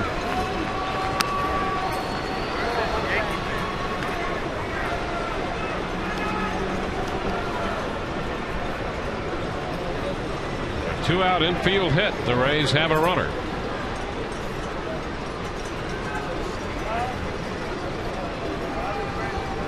There goes the runner, and a shot right back at Blackburn, who found it in his glove. Boy, Gross, you talk about being robbed twice. You're not kidding. That one was smoked right back at Blackburn, and he suddenly found it in the webbing of his glove. We're tied 2-2.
That's what I use to start guys out or put them away.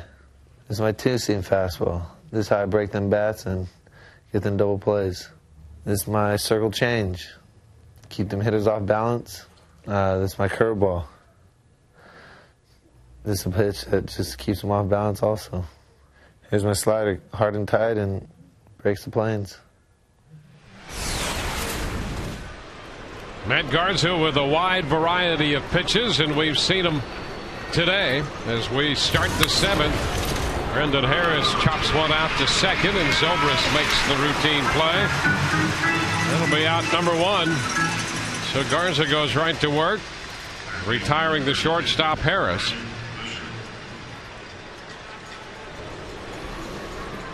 Garza's given up 2 runs, 4 hits.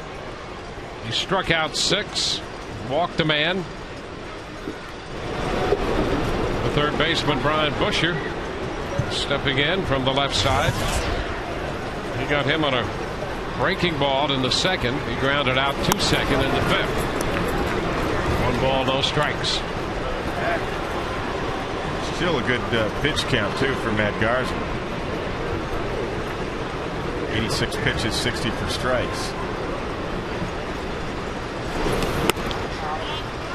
Busher takes ball 2 away.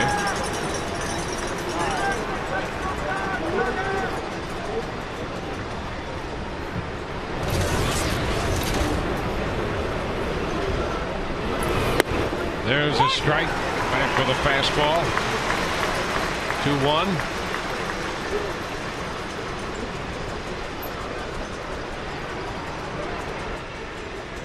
Minnesota scored a run in the 6th inning to tie it. Foul ball is headed out of play and will even the count at 2-2. Minnesota scored in the 2nd inning on the home run by Harris. The Rays got a Carlos Pena home run in the 4th to tie. Home run for Matt Joyce in the 5th to take a 2-1 lead. Justin Renault's base hit in the 6th inning scored Denard Span to tie it. So we're 2-2 in the 7th. And the 2-2 pitch hit back at first. Diving grab by Pena from his back. He cannot get rid of the throw. Carlos Pena, a great stop back at first. That's going to be a base hit for Busher, and he prevented an extra base hit there. He sure did. He took a double away for sure. Looked like he might be able to get the out at first because Garza was there. He just couldn't get the grip. Ball called fair all the way. And he had the one fake pump and couldn't get it over there. So that's hit number 5 for Minnesota.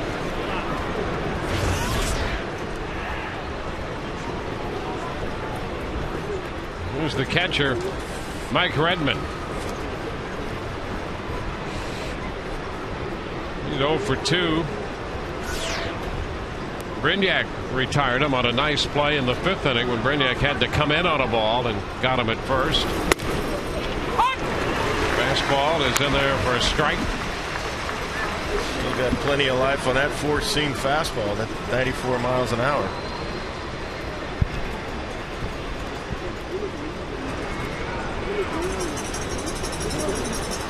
Infield looking for a chance to turn a double play. Pitch is up though, and it's 1-1. A nice little slider for a 6.43 would do the job. Like those catchers running, you know.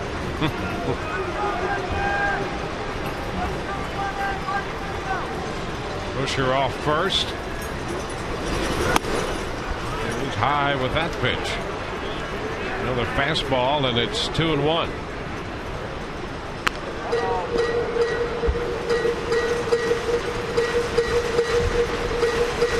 Harris grounded out, and Busher got the base hit back at first on that great diving stop by Pena, but they could not make a play. So Busher at first base instead of a potential double.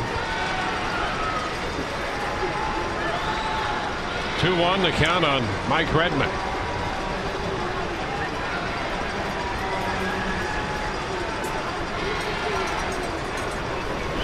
goes, and the pitch is foul out of play.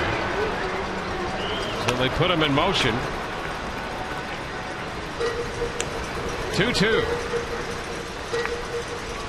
Yeah, Ron Gardenhire's shown that he'll put some people in motion depending on the count. He had a nice hit and run count right there, 2-1, and Redmond just fouled it off. Trying to get that guy in a scoring position again in this tight ball game. 2-2. And a liner into right field. That's going to be in for a base hit. Gross cuts it off.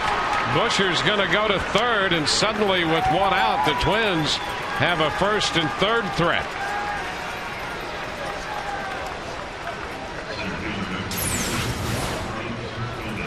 Yeah, another fastball trying to go in, kind of left it over the middle of the plate, and Redmond just shoots it into right field, got inside it. Hit it at a good spot.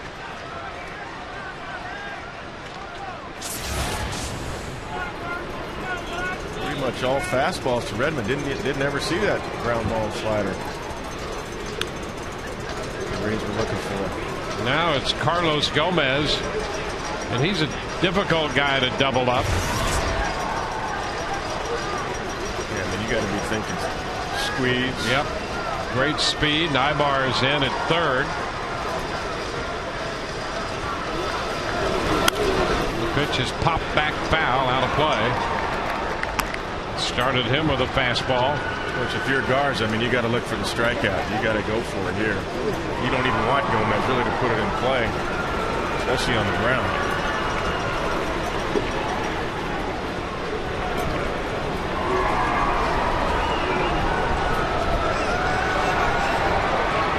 One out to strike the count to Carlos Gomez. And a little looper out towards second, and it's out of the reach of Zobrist. The run will score. Down to second base goes Redmond as Buscher crosses the plate. And Minnesota on a little blue pit over the head of Zobrist off the bat of Gomez. It's 3-2 Minnesota. Yeah, Ben was playing. Let's see where Ben is. He's playing halfway up for double play depth because Gomez is so quick. And because of that, the little ball over his head, just on the edge of the outfield grass there, just gets over his glove. But to turn a double play on Gomez, you have to play where he did. Drops it into right field for the RBI single. So 3 hits. The Twins have a run and a 3-2 lead. One out with men at first and second, and we'll swing back around to the top of the order. Joe Nelson throwing in the bullpen. Denard Span is scheduled to hit. It was his bunt single in the 6th inning that led to the second Minnesota run. He 1 for 3 today.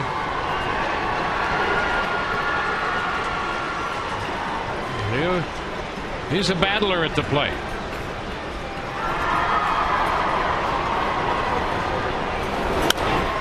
Fouls the fastball. Strike 1.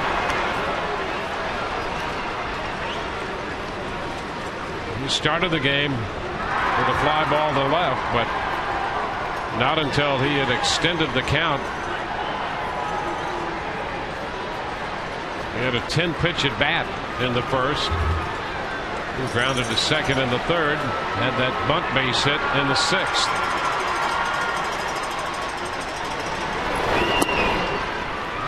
This one drops down and in. 1 ball, 1 strike. Not many times you're going to see 3 base hits in a row off of Matt Garza, and none of them really hit hard. But they've got the job done. Phillies had a little bit of that fortune yesterday. They did indeed. Now the 1-1. Too close. 2-1. Garza just over the 100 pitch mark. 101 now.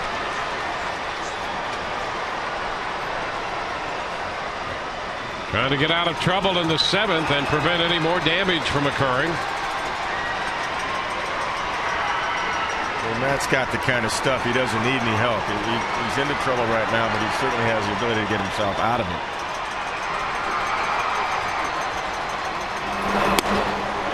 That's ball 3. So he's behind Span, 3 balls and a strike.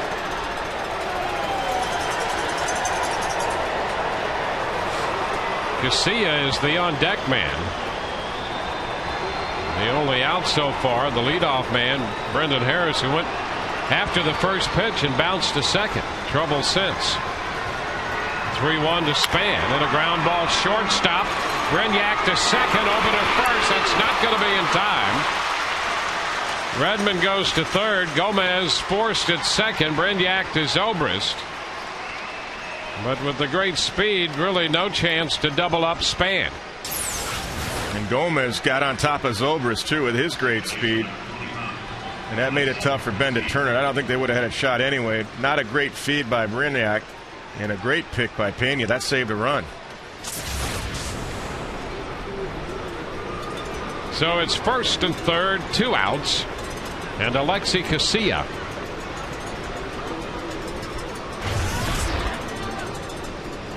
Casilla, nothing of 3. He bunted his last time. They originally gave him a sacrifice and changed it to just a straight bunt attempt. The ground ball headed to second. Zobrist has it, and the throw to first retires the side. The damage limited to just the 1 run. 7th inning stretch time. 3-2 Minnesota.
Speed with the AT Rapid Rewind.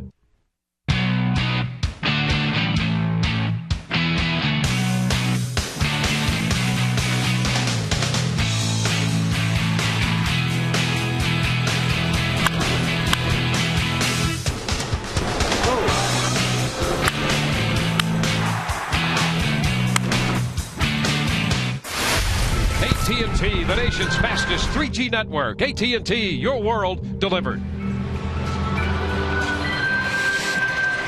Bottom of the 7th inning coming. It's 3-2. Minnesota leading the Rays now. Rays coming in to hit. They'll face a new pitcher. Nick Blackburn lifted after 6 innings. Sean Henn will be the new Minnesota pitcher. Sean Henn's been in 5 games, 4 2/3 innings,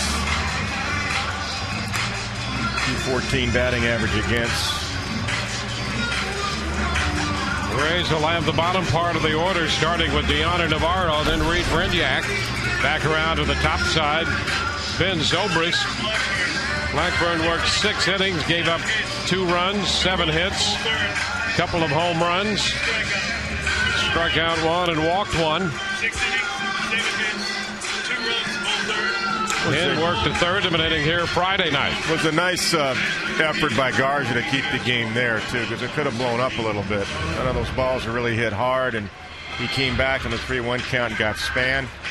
got Casilla, and you're going to have to score one more run anyway, 2-2 to win it. So we got 9 outs to play with offensively.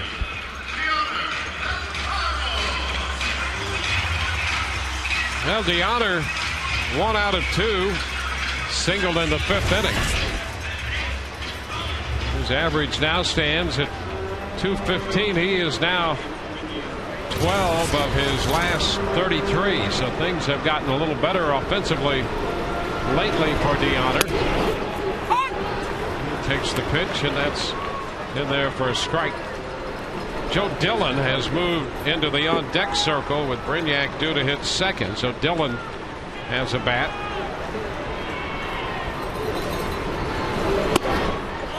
Inside, 1-1.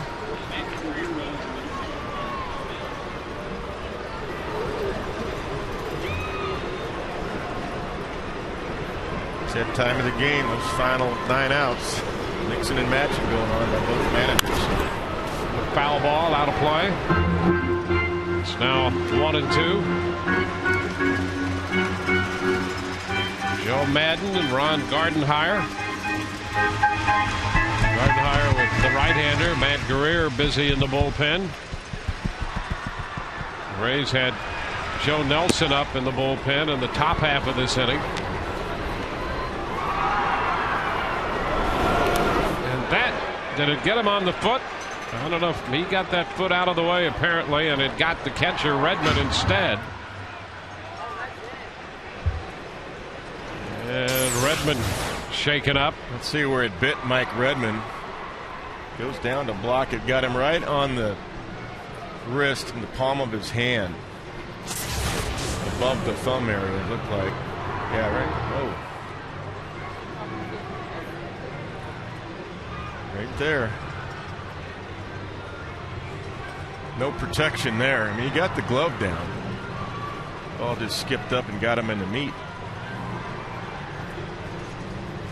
And the bone, really, there's no meat there.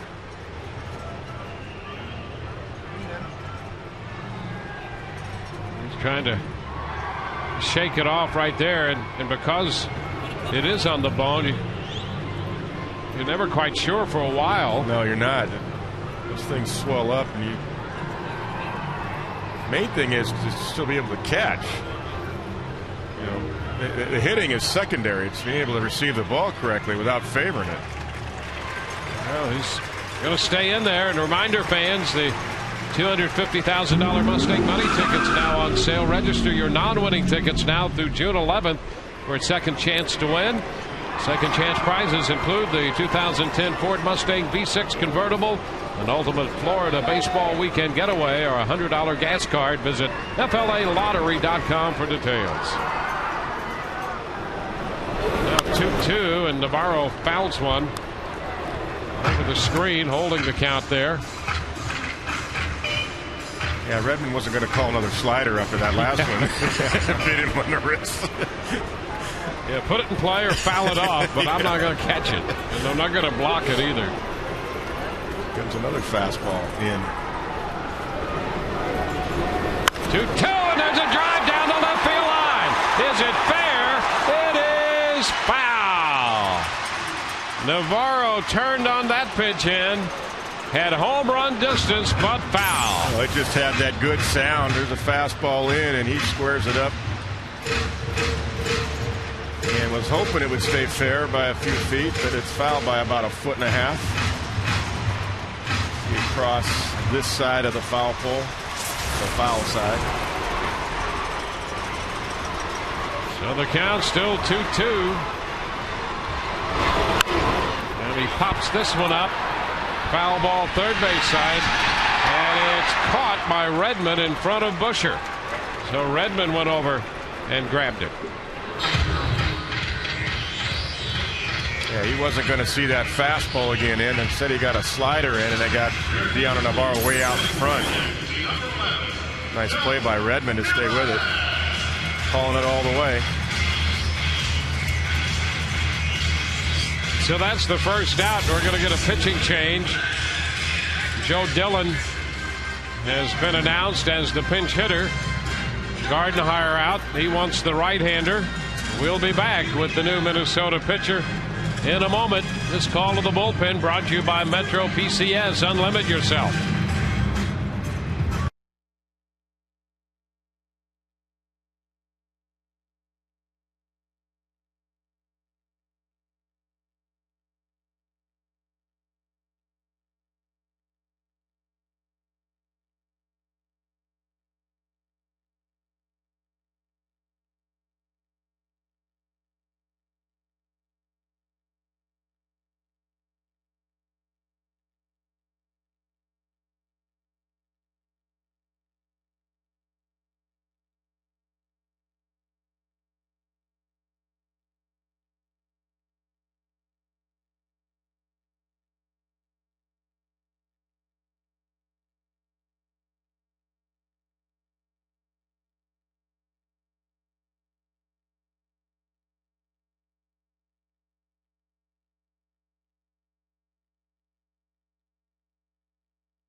Ray Jackson, exclusive on-field seating for your group of 50 or more at the Checkers Bullpen Cafe. Available dates going fast. Act now to make your private group reservations behind the Rays bullpen. Call 727-825-3406.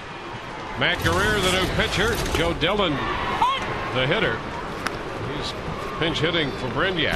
His first pitch is a strike. Yeah, this guy's got pretty good stuff. That's a good breaking ball right there. 3.70 earned run average for Matt Guerrier in 24 games already. On outside, 1-1. Dillon connected in the third inning of yesterday's game off Francisco Liriano. His first hit in a Rays uniform. Finished the day with a couple of hits. He singled afterward. Outside, 2-1. Really had good use of the lower half of his body to drive that ball too. It was a good side shot yesterday of his swing, and you could see the load in the back leg. He got through it. Fouls 1. 2-2. Blackburn 6 and a third. Yeah, what Gardenhire is trying to do is he's managing 6 outs because you know who's going to get the ball in the 9th inning. Pitch stayed inside. That's Joe Nathan. So he's trying to manage 6 outs with his bullpen this inning. That's why you saw Sean Henn only go to 1 batter, because he didn't want to see Dillon hit a home run off the lefty. 3-2, and Dillon is out reaching. Redmond with a toss to Morneau as he missed the breaking pitch. So Dillon strikes out for the second out in the 7th. Yeah, that's a slider that Dillon chases way off the outside corner and down. Would have been ball 4, but Joe a little over anxious. See him get out of balance right there.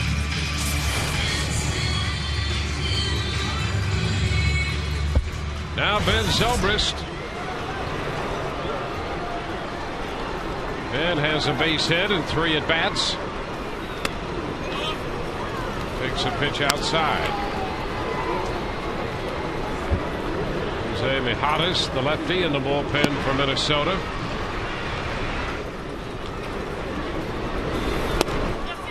And Zobrist could not hold up on the off-speed pitch. Yeah, pretty good arm speed on that. As that ball faded away from Ben, he's thinking fastball. He gets off speed. He couldn't hold up.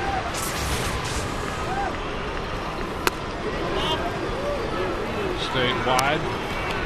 Breaking pitch. It's 2-1.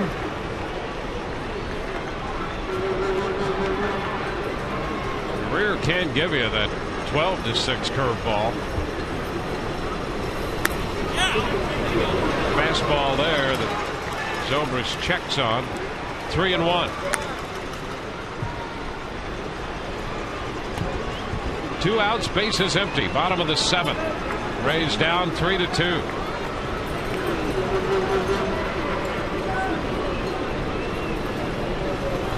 The pitch. Zobrist walks. Fastball down. So Ben goes to first. He'll be there with 2 outs, and Carl Crawford's going to be the hitter.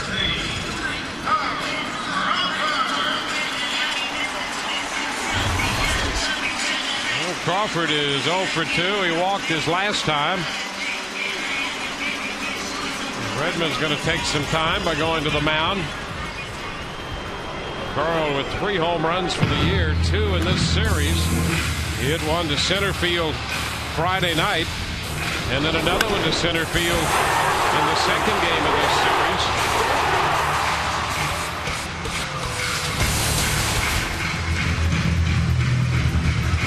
He's up with a runner at first and 2 outs in the 7th.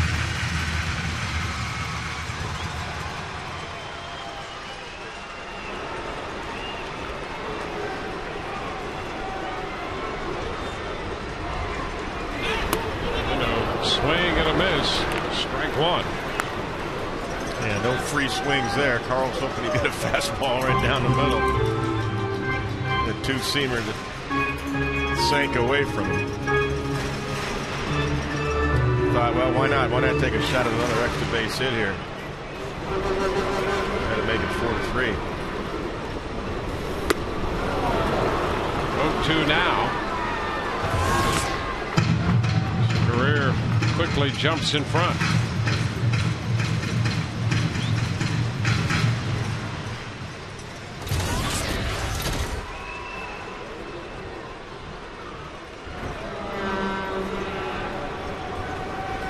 Zobrist with his lead. Crawford reaching for that one is out on 3 pitches as Guerrero chalks up the strikeout. We're at the end of 7 now with a score 3-2 Minnesota.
Minnesota leading the Rays 3-2. And it's time for the stay in the game hold of the day, brought to you by Just for Men Hair Color.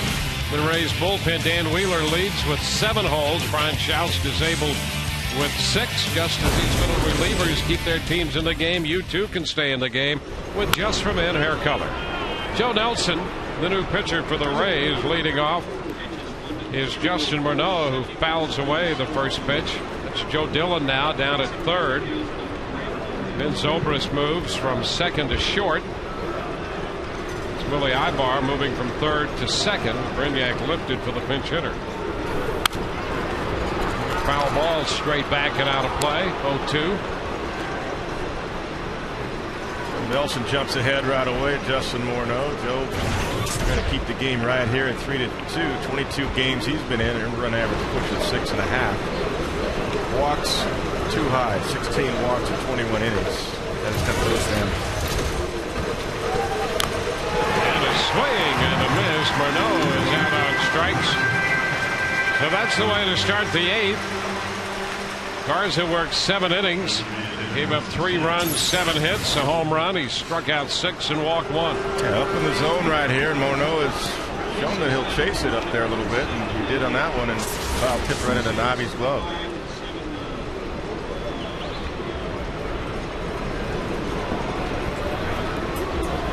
Jason Kubel. There's a strike. Kubel 0 for 2 with a base on balls.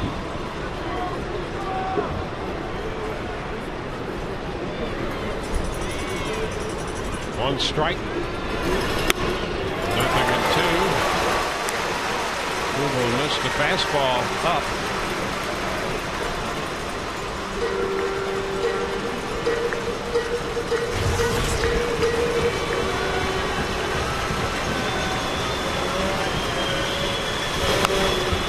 Check swing on another pitch up, a fastball.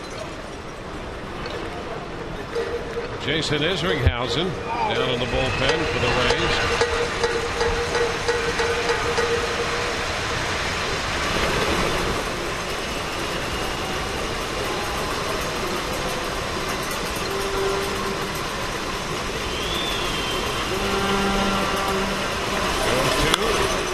Fouled away.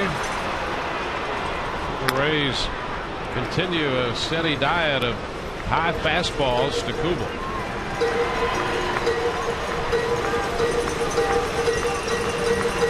Eventually one of these changeups is going to be coming, even 0-2, to drop in the dirt for a strikeout. He lays off the changeup. 1 ball, 2 strikes.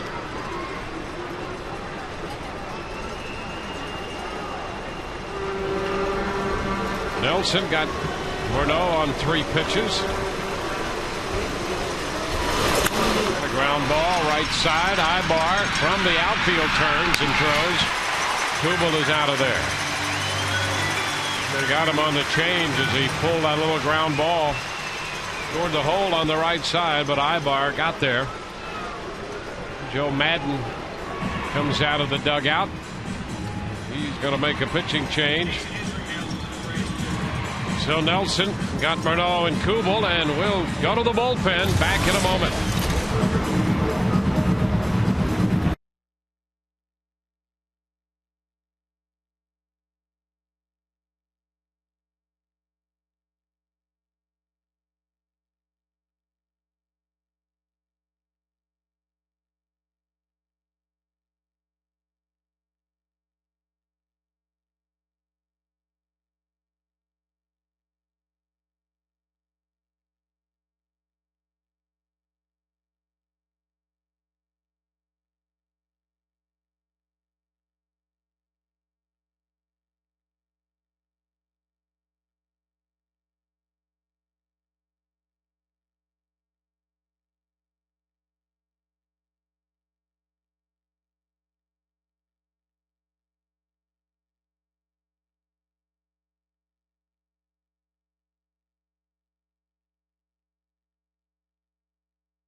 Three to 2.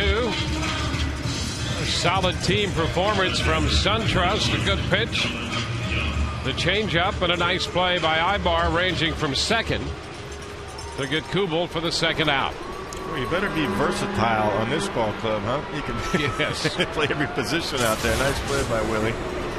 Raining to the left. Jason Isringhausen makes his first pitch, a breaking ball to Delman Young, and it's on the outside corner for a strike. 5 games for Jason. A little bit outside. Fastball. It's 1-1.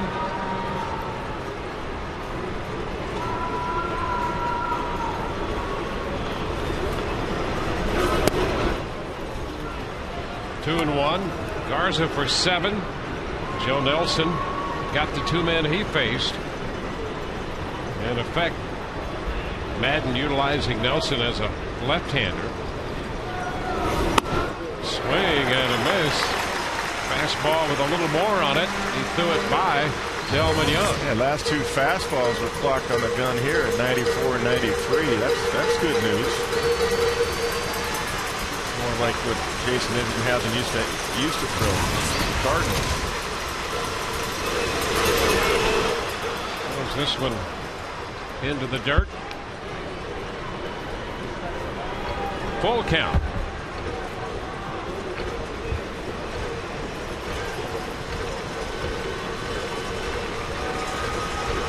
Top half of inning 8. Minnesota scored a run in the 7th to take the lead. Pitch is fouled away. Oh, another fastball as Isringhausen humped up on that one.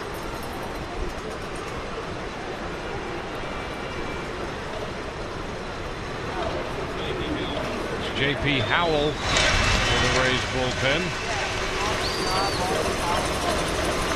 3-2. He got him. He strikes him out. Threw him a fastball, kept it away. Isringhausen strikes out Young. Bottom of the 8th coming. 3-2 Minnesota.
Batting trailing 3-2. Don't forget, following the game, Rays Live post-game show. We will hear from Joe Madden. We'll talk about Matt Garza's outing as well.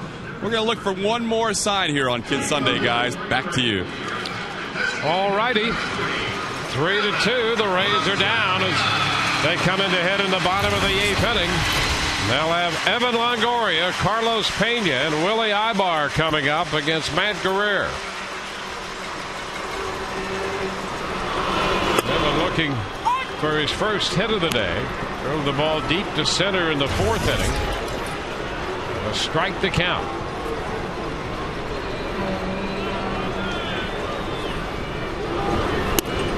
It's inside. Having 1 out of 2 lifetime against Guerrero.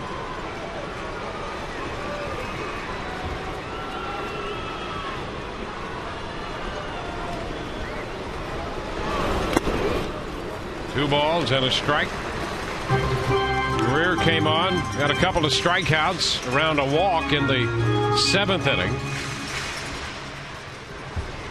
Blackburn, Hen, and Guerrier have all pitched for Minnesota. It's a tap foul. Count is even at 2-2. He haven't got a pitch that he knows he could drive right there. 2-1 fastball. He hasn't seen anything really straight today. He's a little upset with himself. He's probably going to come back and get one of those sliders, breaking balls. 2-2, and he fouls it.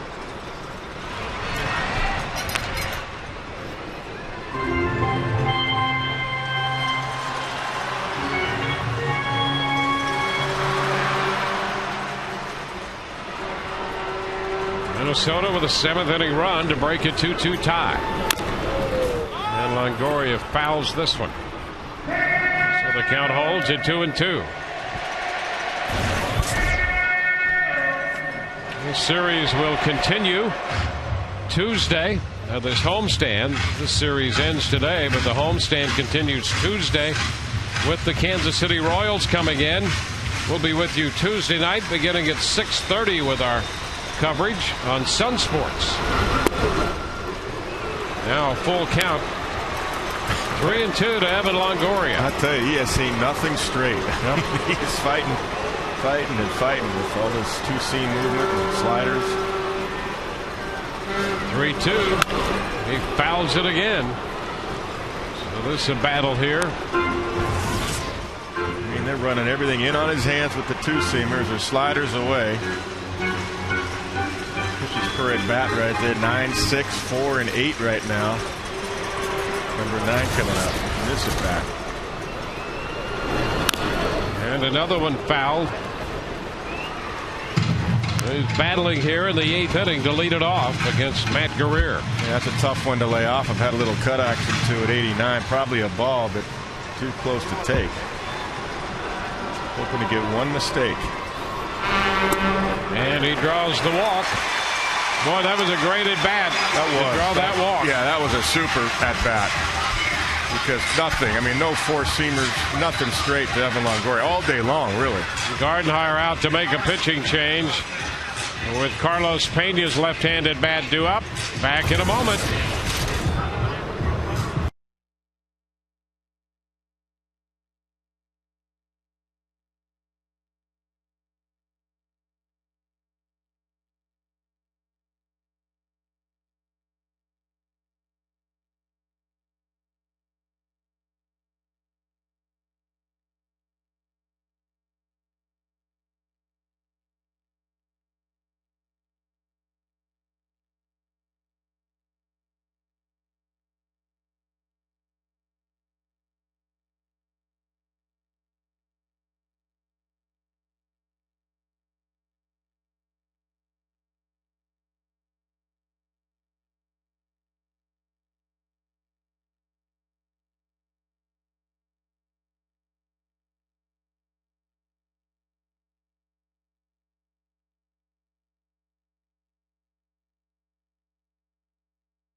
On Sun Sports is brought to you by Tobacco Free Florida. Tobacco Free Florida wants you to be tobacco free. Visit tobaccofreeflorida.com for more information. And by Geico. 15 minutes could save you 15% on car insurance. Visit us at geico.com or call 1-800-947-AUTO. Minnesota calls upon the left-hander, Jose Mijares. He's got that fastball and hard slider. He can strike you out, but he can also walk you. A move to first on Longoria. Evan back in there. Carlos is 0 for 3 lifetime against Mijares with a strikeout. seen him sit on some pitches on lefties, though, and when he gets it and guesses right, he can square it up and hit you a long one, even against the left-handers.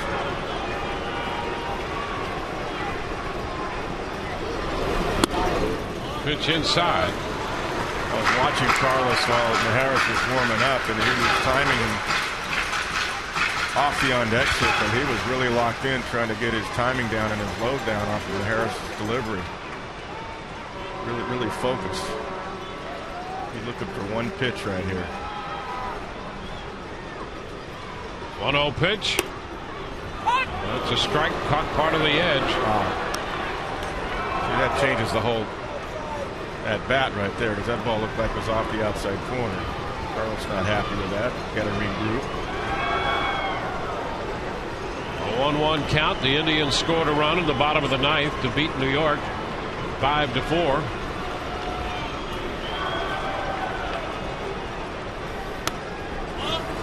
That pitch wide, pretty much the same spot. Absolutely, yes. I'm thinking the same way. Should be 3-0. 2-1 the count. Longoria extended the at bat and walked. The 2-1 count, tossed to first. Evans back in. The starting pitchers still the pitchers of record.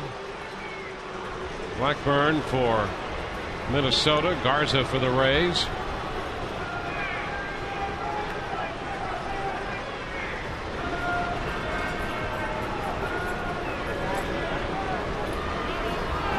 Two and one now. And a big cut on the fastball. 2-2. He got the pitch he was looking for. He was looking for something out over the plate that he could get up in the air. And he got it. Had a little cut to it.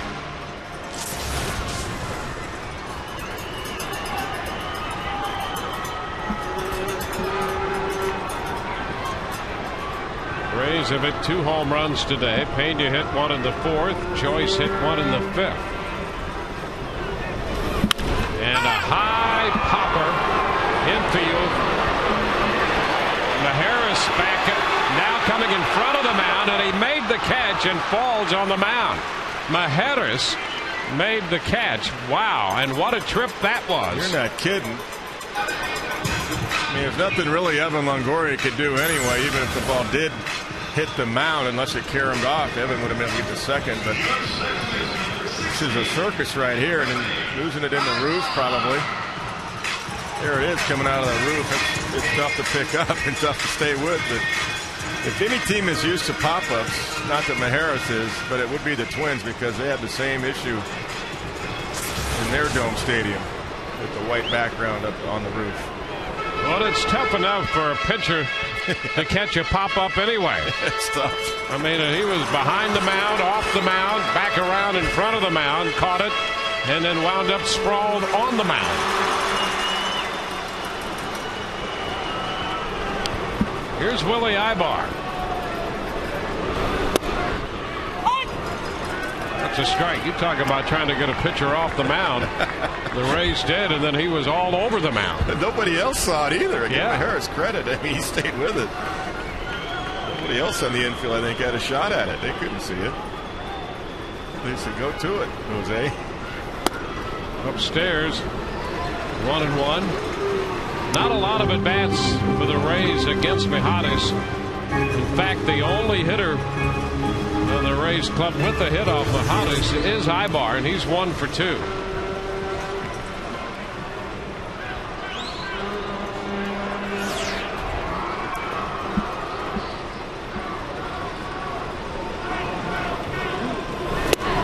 Cut and a miss. 1 ball, 2 strikes.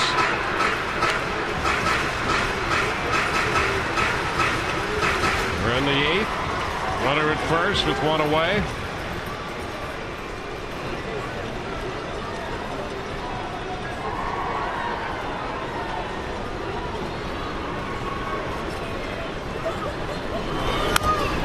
Ibar fouls it. Fastball there. There's nobody up in the Twins bullpen, so it's all Majerus. And now, you know, on deck, you got BJ Upton.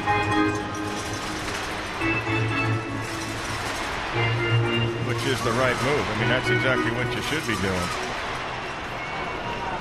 Go for the win right here.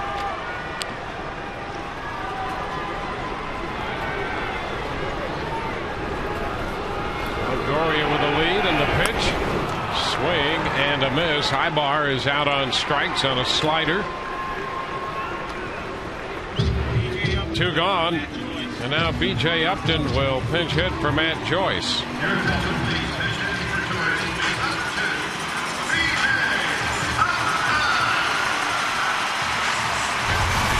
So Upton, he's had the day off up until this point. See, and this situation is different than when he's leading off. He's in a situation now where you do want a long one. You want, you know, early in the count, you want him to swing the bat. He gets a fastball over the plate. Let it go. And there's a shot back into left field. That ball near the wall, off the wall. Longoria hitting third. Big turn at first by Upton, and he hangs on there with a single. A long single off the left field wall, setting up first and third. Well, that's exactly what we're talking about. That's what you want. He knows he's in a run-scoring situation there. He's got a job to do to try to hit a long one, and he almost got it. The ball had a little cut in, but he got inside it. He hit a laser beam. Got a little bit of top spin. Otherwise, that's a 2-run home run. Look at that thing hit off the midsection of the wall, and it came right back into Delvin Young. So Longoria had no chance to try to score. And it came back so quickly that BJ had to stay at first base. And now Gabe Kapler will pinch hit for the left-handed bat of Gabe Gross. First and third, 2 outs.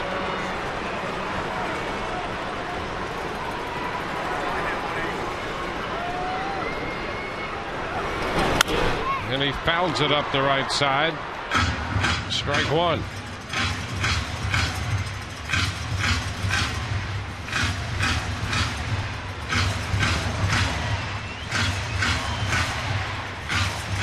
Joe Nathan, their closer, busy down there in the bullpen.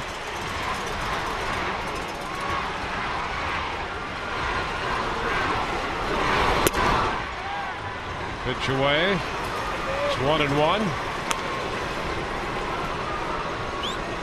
Gabe like to take that fastball and shoot it through that hole on the right side. Tie the game.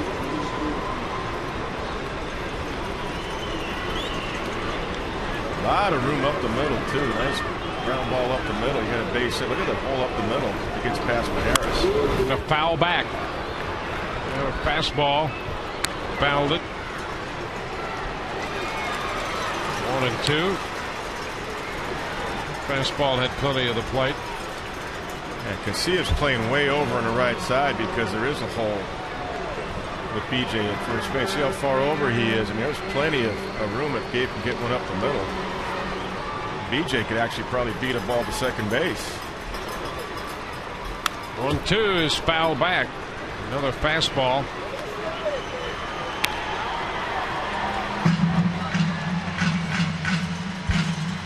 Second straight pinch hitter for the Rays. Upton hitting for Joyce. Singled off the left field wall. Kapler pinch hitting for Gabe Gross. Got to watch for that slider here down. This is the same pitch that the Ibar swung at. That's what you might see right here.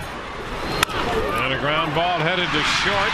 Harris up with it. The throw to first is in time, and the Rays do not score. They leave a couple, and we go to the ninth. 3-2 Minnesota.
with the sun rising or setting, whatever your choice may be. Very nice sign here, guys. Lots of good choices today. This ray of hope, or the rays of hope, hopefully it'll pay off in the ninth, guys. Back to you. All right, Todd, that's a great thought. Let's hope so. Brendan Harris leads off the ninth inning for Minnesota. Jason Isringhausen's first pitch is high. Isringhausen came on and struck out Delman Young to end the eighth. There's B.J. Upton, who stays on to play center field, and Gabe Kapler stays on to play right.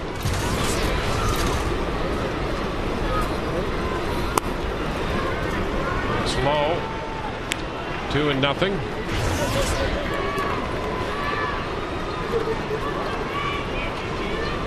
3-2 ball game. Minnesota, top of the ninth.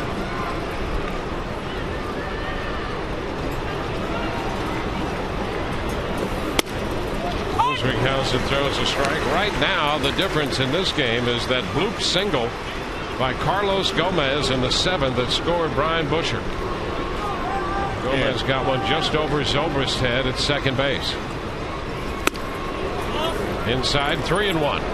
Only because of his speed that he's too tough to double up. That's why Ben was playing up in case of a ground ball. If he was back at his normal spot, the blooper he would have caught. But he had to play up. Double play depth. Fastball takes the count to 3-2.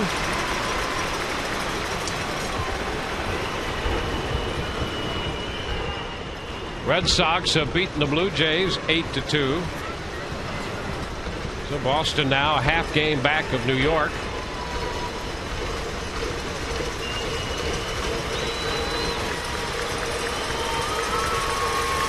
(3-2) popped up. Will carry out a play. And Isringhausen will have to make another 3-2 delivery. Crowd of 26,579 here this afternoon. It's a kid's Sunday here.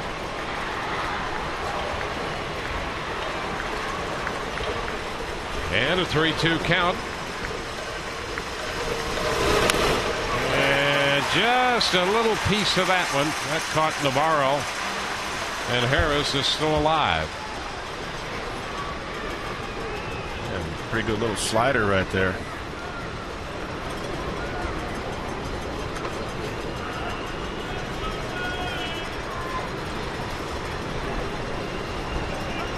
Navarro's still feeling that as he walks back to the plate. Isringhausen out there as Navi tries to get something else. Yeah, they're fun. They bite you right underneath the legs. Foul ball. So Harris hanging tough, forcing another 3-2 pitch. This will be the ninth pitch of this at bat.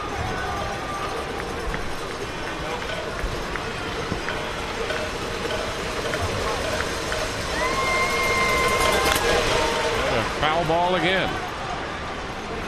Harris homered back in the second inning. That opened the scoring. His third home run of the year.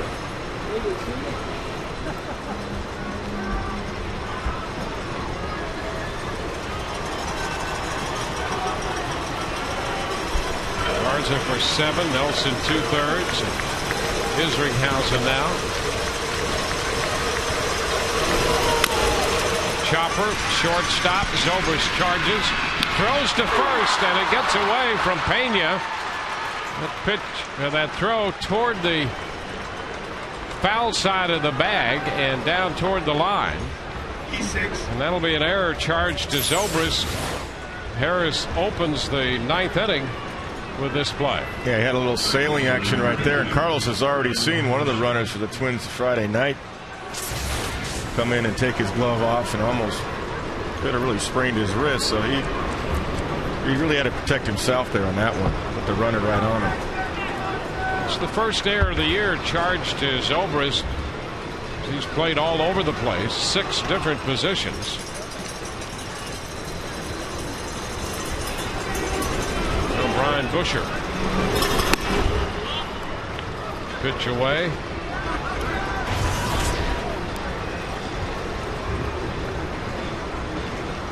Busher reached on the base hit in the 7th inning and scored the go-ahead run.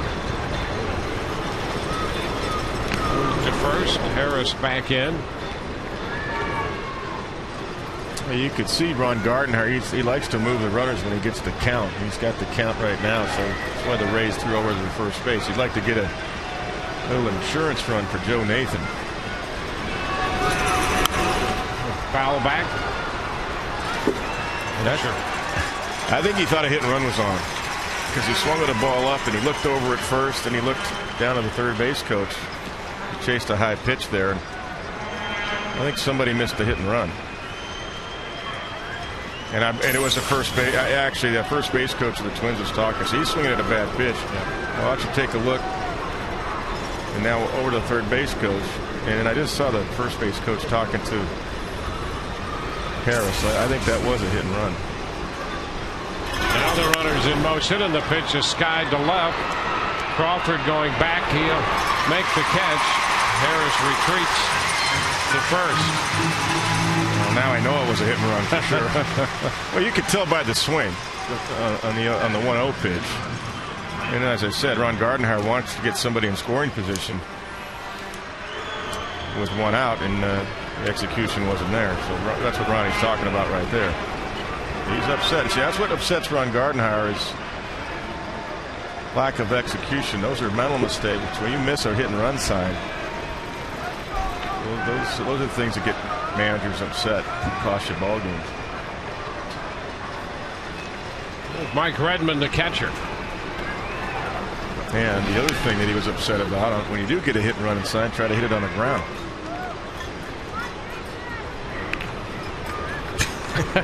It's a tough job. That's classic manager look right there. He's leading right now, and he's looking like that. And he's got Joe Nathan up in the bullpen ready to go. Runner takes off, and there's a base hit the other way as Redmond drops it into right field, and that sends Harris to third. Well, that might make Gardenhire feel better, but it's not going to make Joe Madden feel any better. It's first and third with one out now. Joe Mauer sits today, and Mike Redmond has had two big hits. The last one created the same situation in the 7th, and Vilma's got the base hit for the lead. And Joe's going to come out of the dugout with an eye toward the bullpen. He's had J.P. Howell throwing in the bullpen. So an error, and then with one out, Gardenhire started the runner on that little piece of hitting by Redmond. First and third, back in a moment.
Minnesota leading by a run, and the Rays trying to keep it right there. It's a 3-2 ball game, but the Twins are putting in at first and third with one out.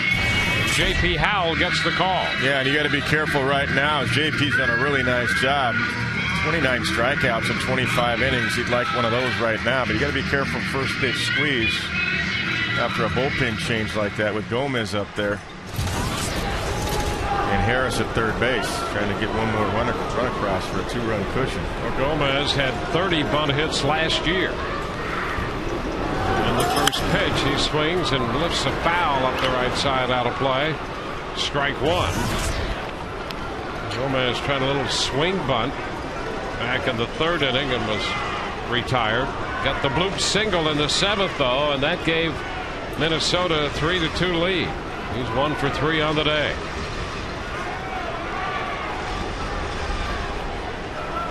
J.P. Howell, fourth Rays pitcher of the day.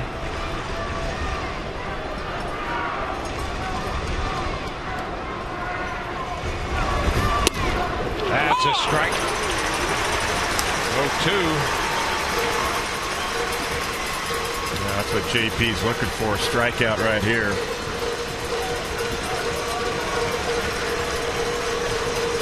Any kind of contact, first and third, even though the infield's in, Harris will be running.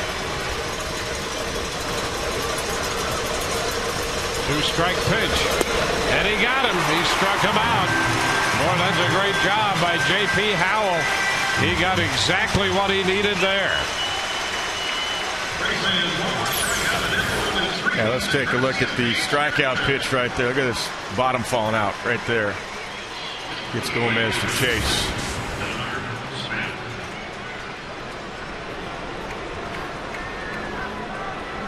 You still got to think bunt here. Bunt for base hit. Denard Span, the top of the order. He bunted his way on in the sixth, and that led to a run. He's 1 for 4. Yeah, you got to be careful with a lefty. He could drag one here, try to drag one, and make Ibar try to make a play. He's playing pretty deep over there at second base.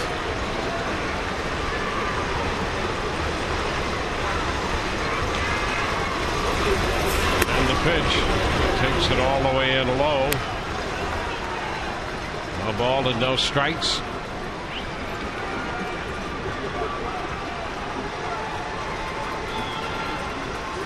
Harris at third, Redmond at first, 2 outs. See, here's Ibar at second base right up there. There's a lot of room if he gets it by the pitcher. And he fouls it. 1-1. JP tends to fall off more to the third base side than the normal left-hander. Right. That might be an oxymoron, though, a normal left-hander. I'm not sure. Is there one? Well, he's done a great job for the Rays out of that bullpen, and in a tough spot right here. They're only exceptional left-handers.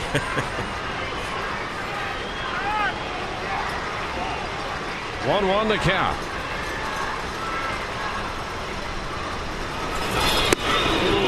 Close in. 2-1.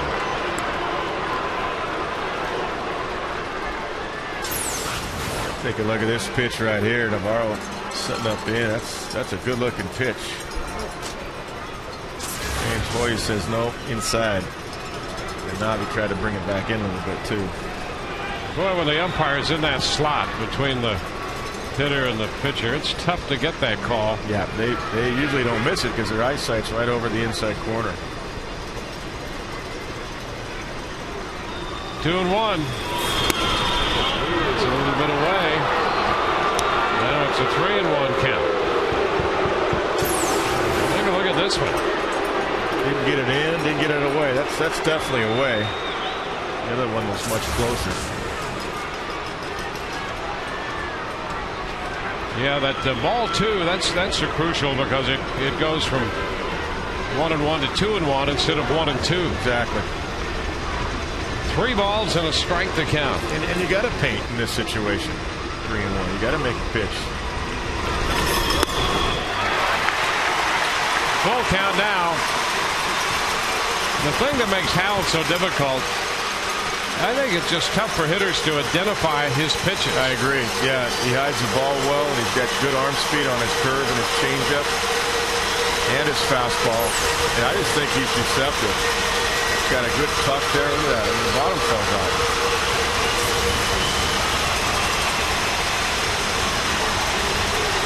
Full count. he makes everything look the same because he has the same arm speed on all of his pitches. And he comes from the same arm slot on all of his pitches.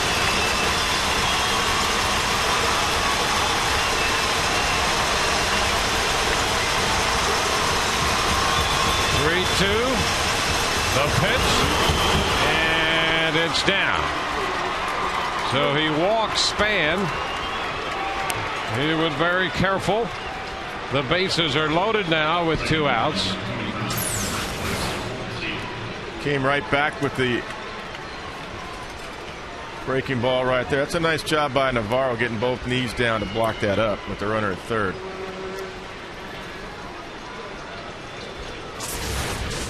I like the call. I mean, I know he walked him, but I like it. He backed it up 2 times on 3-1 count with the breaking stuff. Here's Alexi Casilla hitting from the right side. And a little number foul up the first base side. Strike 1.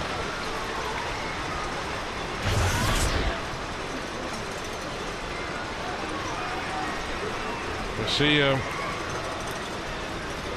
put down a bunt in the 6th inning, trying to bunt for a hit, and then advanced the runners. He was out first base unassisted.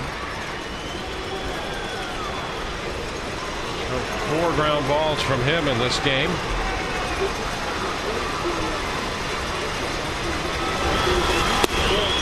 That's a strike. 0-2. Well, Howell can make some pitches. And he's ahead of Casilla.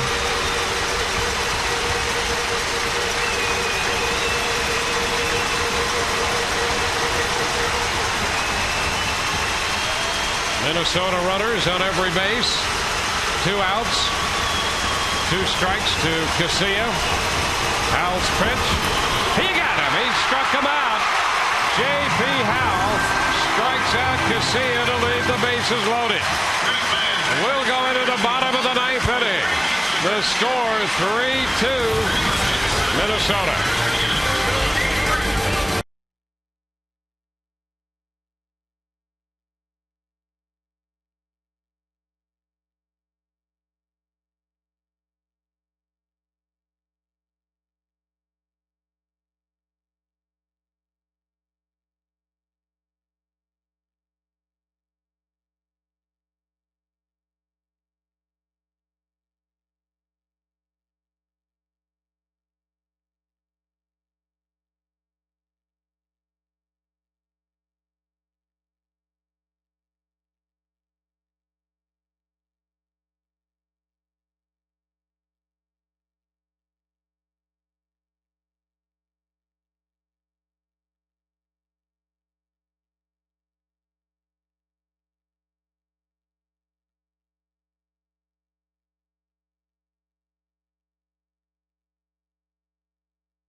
Ninth inning, 3-2. They're down by a run. Deanna Navarro will lead it off. Joe Dillendew and then Ben Zobrist against the Minnesota closer. That's Joe Nathan out there, their 5th pitcher of this game. Yeah, Joe Nathan in 19 games, 18 in the 3rd innings. He's got 8 saves and 10 opportunities, 19 strikeouts, only 5 walks. That's excellent. Fastball slider.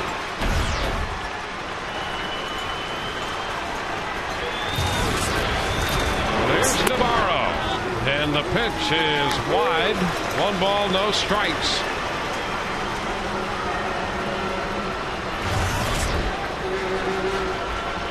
Navarro 1 of 3 lifetime against Nathan. Takes a strike. It's now 1-1.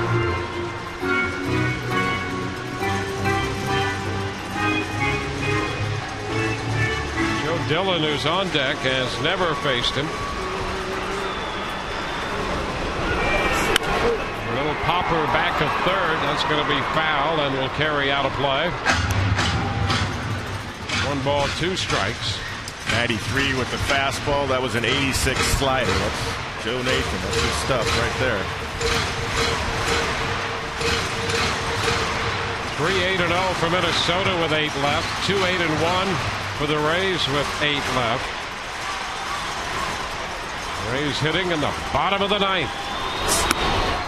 Fastball high. 2-2.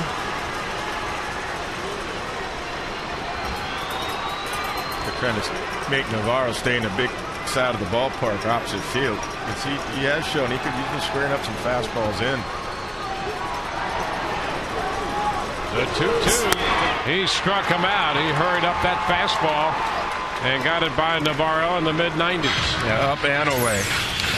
Redmond sets up away, and Joe got it up a little bit off the outside corner and blew 95 by him.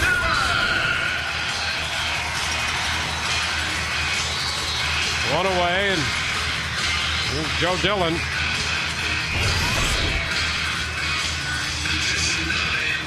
Dillon pinch hit in the 7th inning. He struck out then. He had the home run yesterday.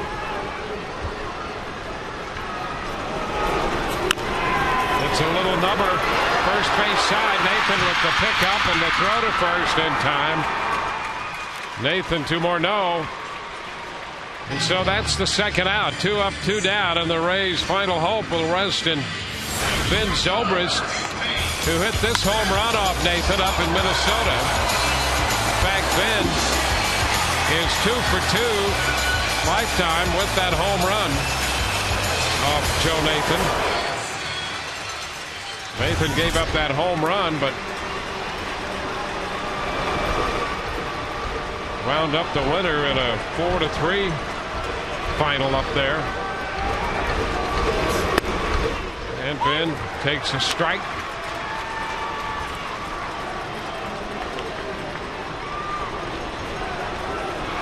That was a pinch hit home run off Nathan. 1 ball, 1 strike. Well, Ben has shown that he can turn on anybody's fastball, so I don't think he's going to see anything in. He's going to see everything away. And so far, Nathan starts Ben off with 2 sliders. 2 balls and a strike. Zobrist trying to keep this one alive and give Crawford a chance to swing the bat. You'd love to see Crawford up there. He's 2 for 5 lifetime against Nathan. Carl on deck. The 2-1. Swing and a ground ball foul outside of first. That takes it to 2-2. Yeah, all sliders. Nathan respecting Ben's ability to hit a fastball. 4 sliders in a row. 2 outs, bases empty, bottom of the 9th. The Rays down by a run.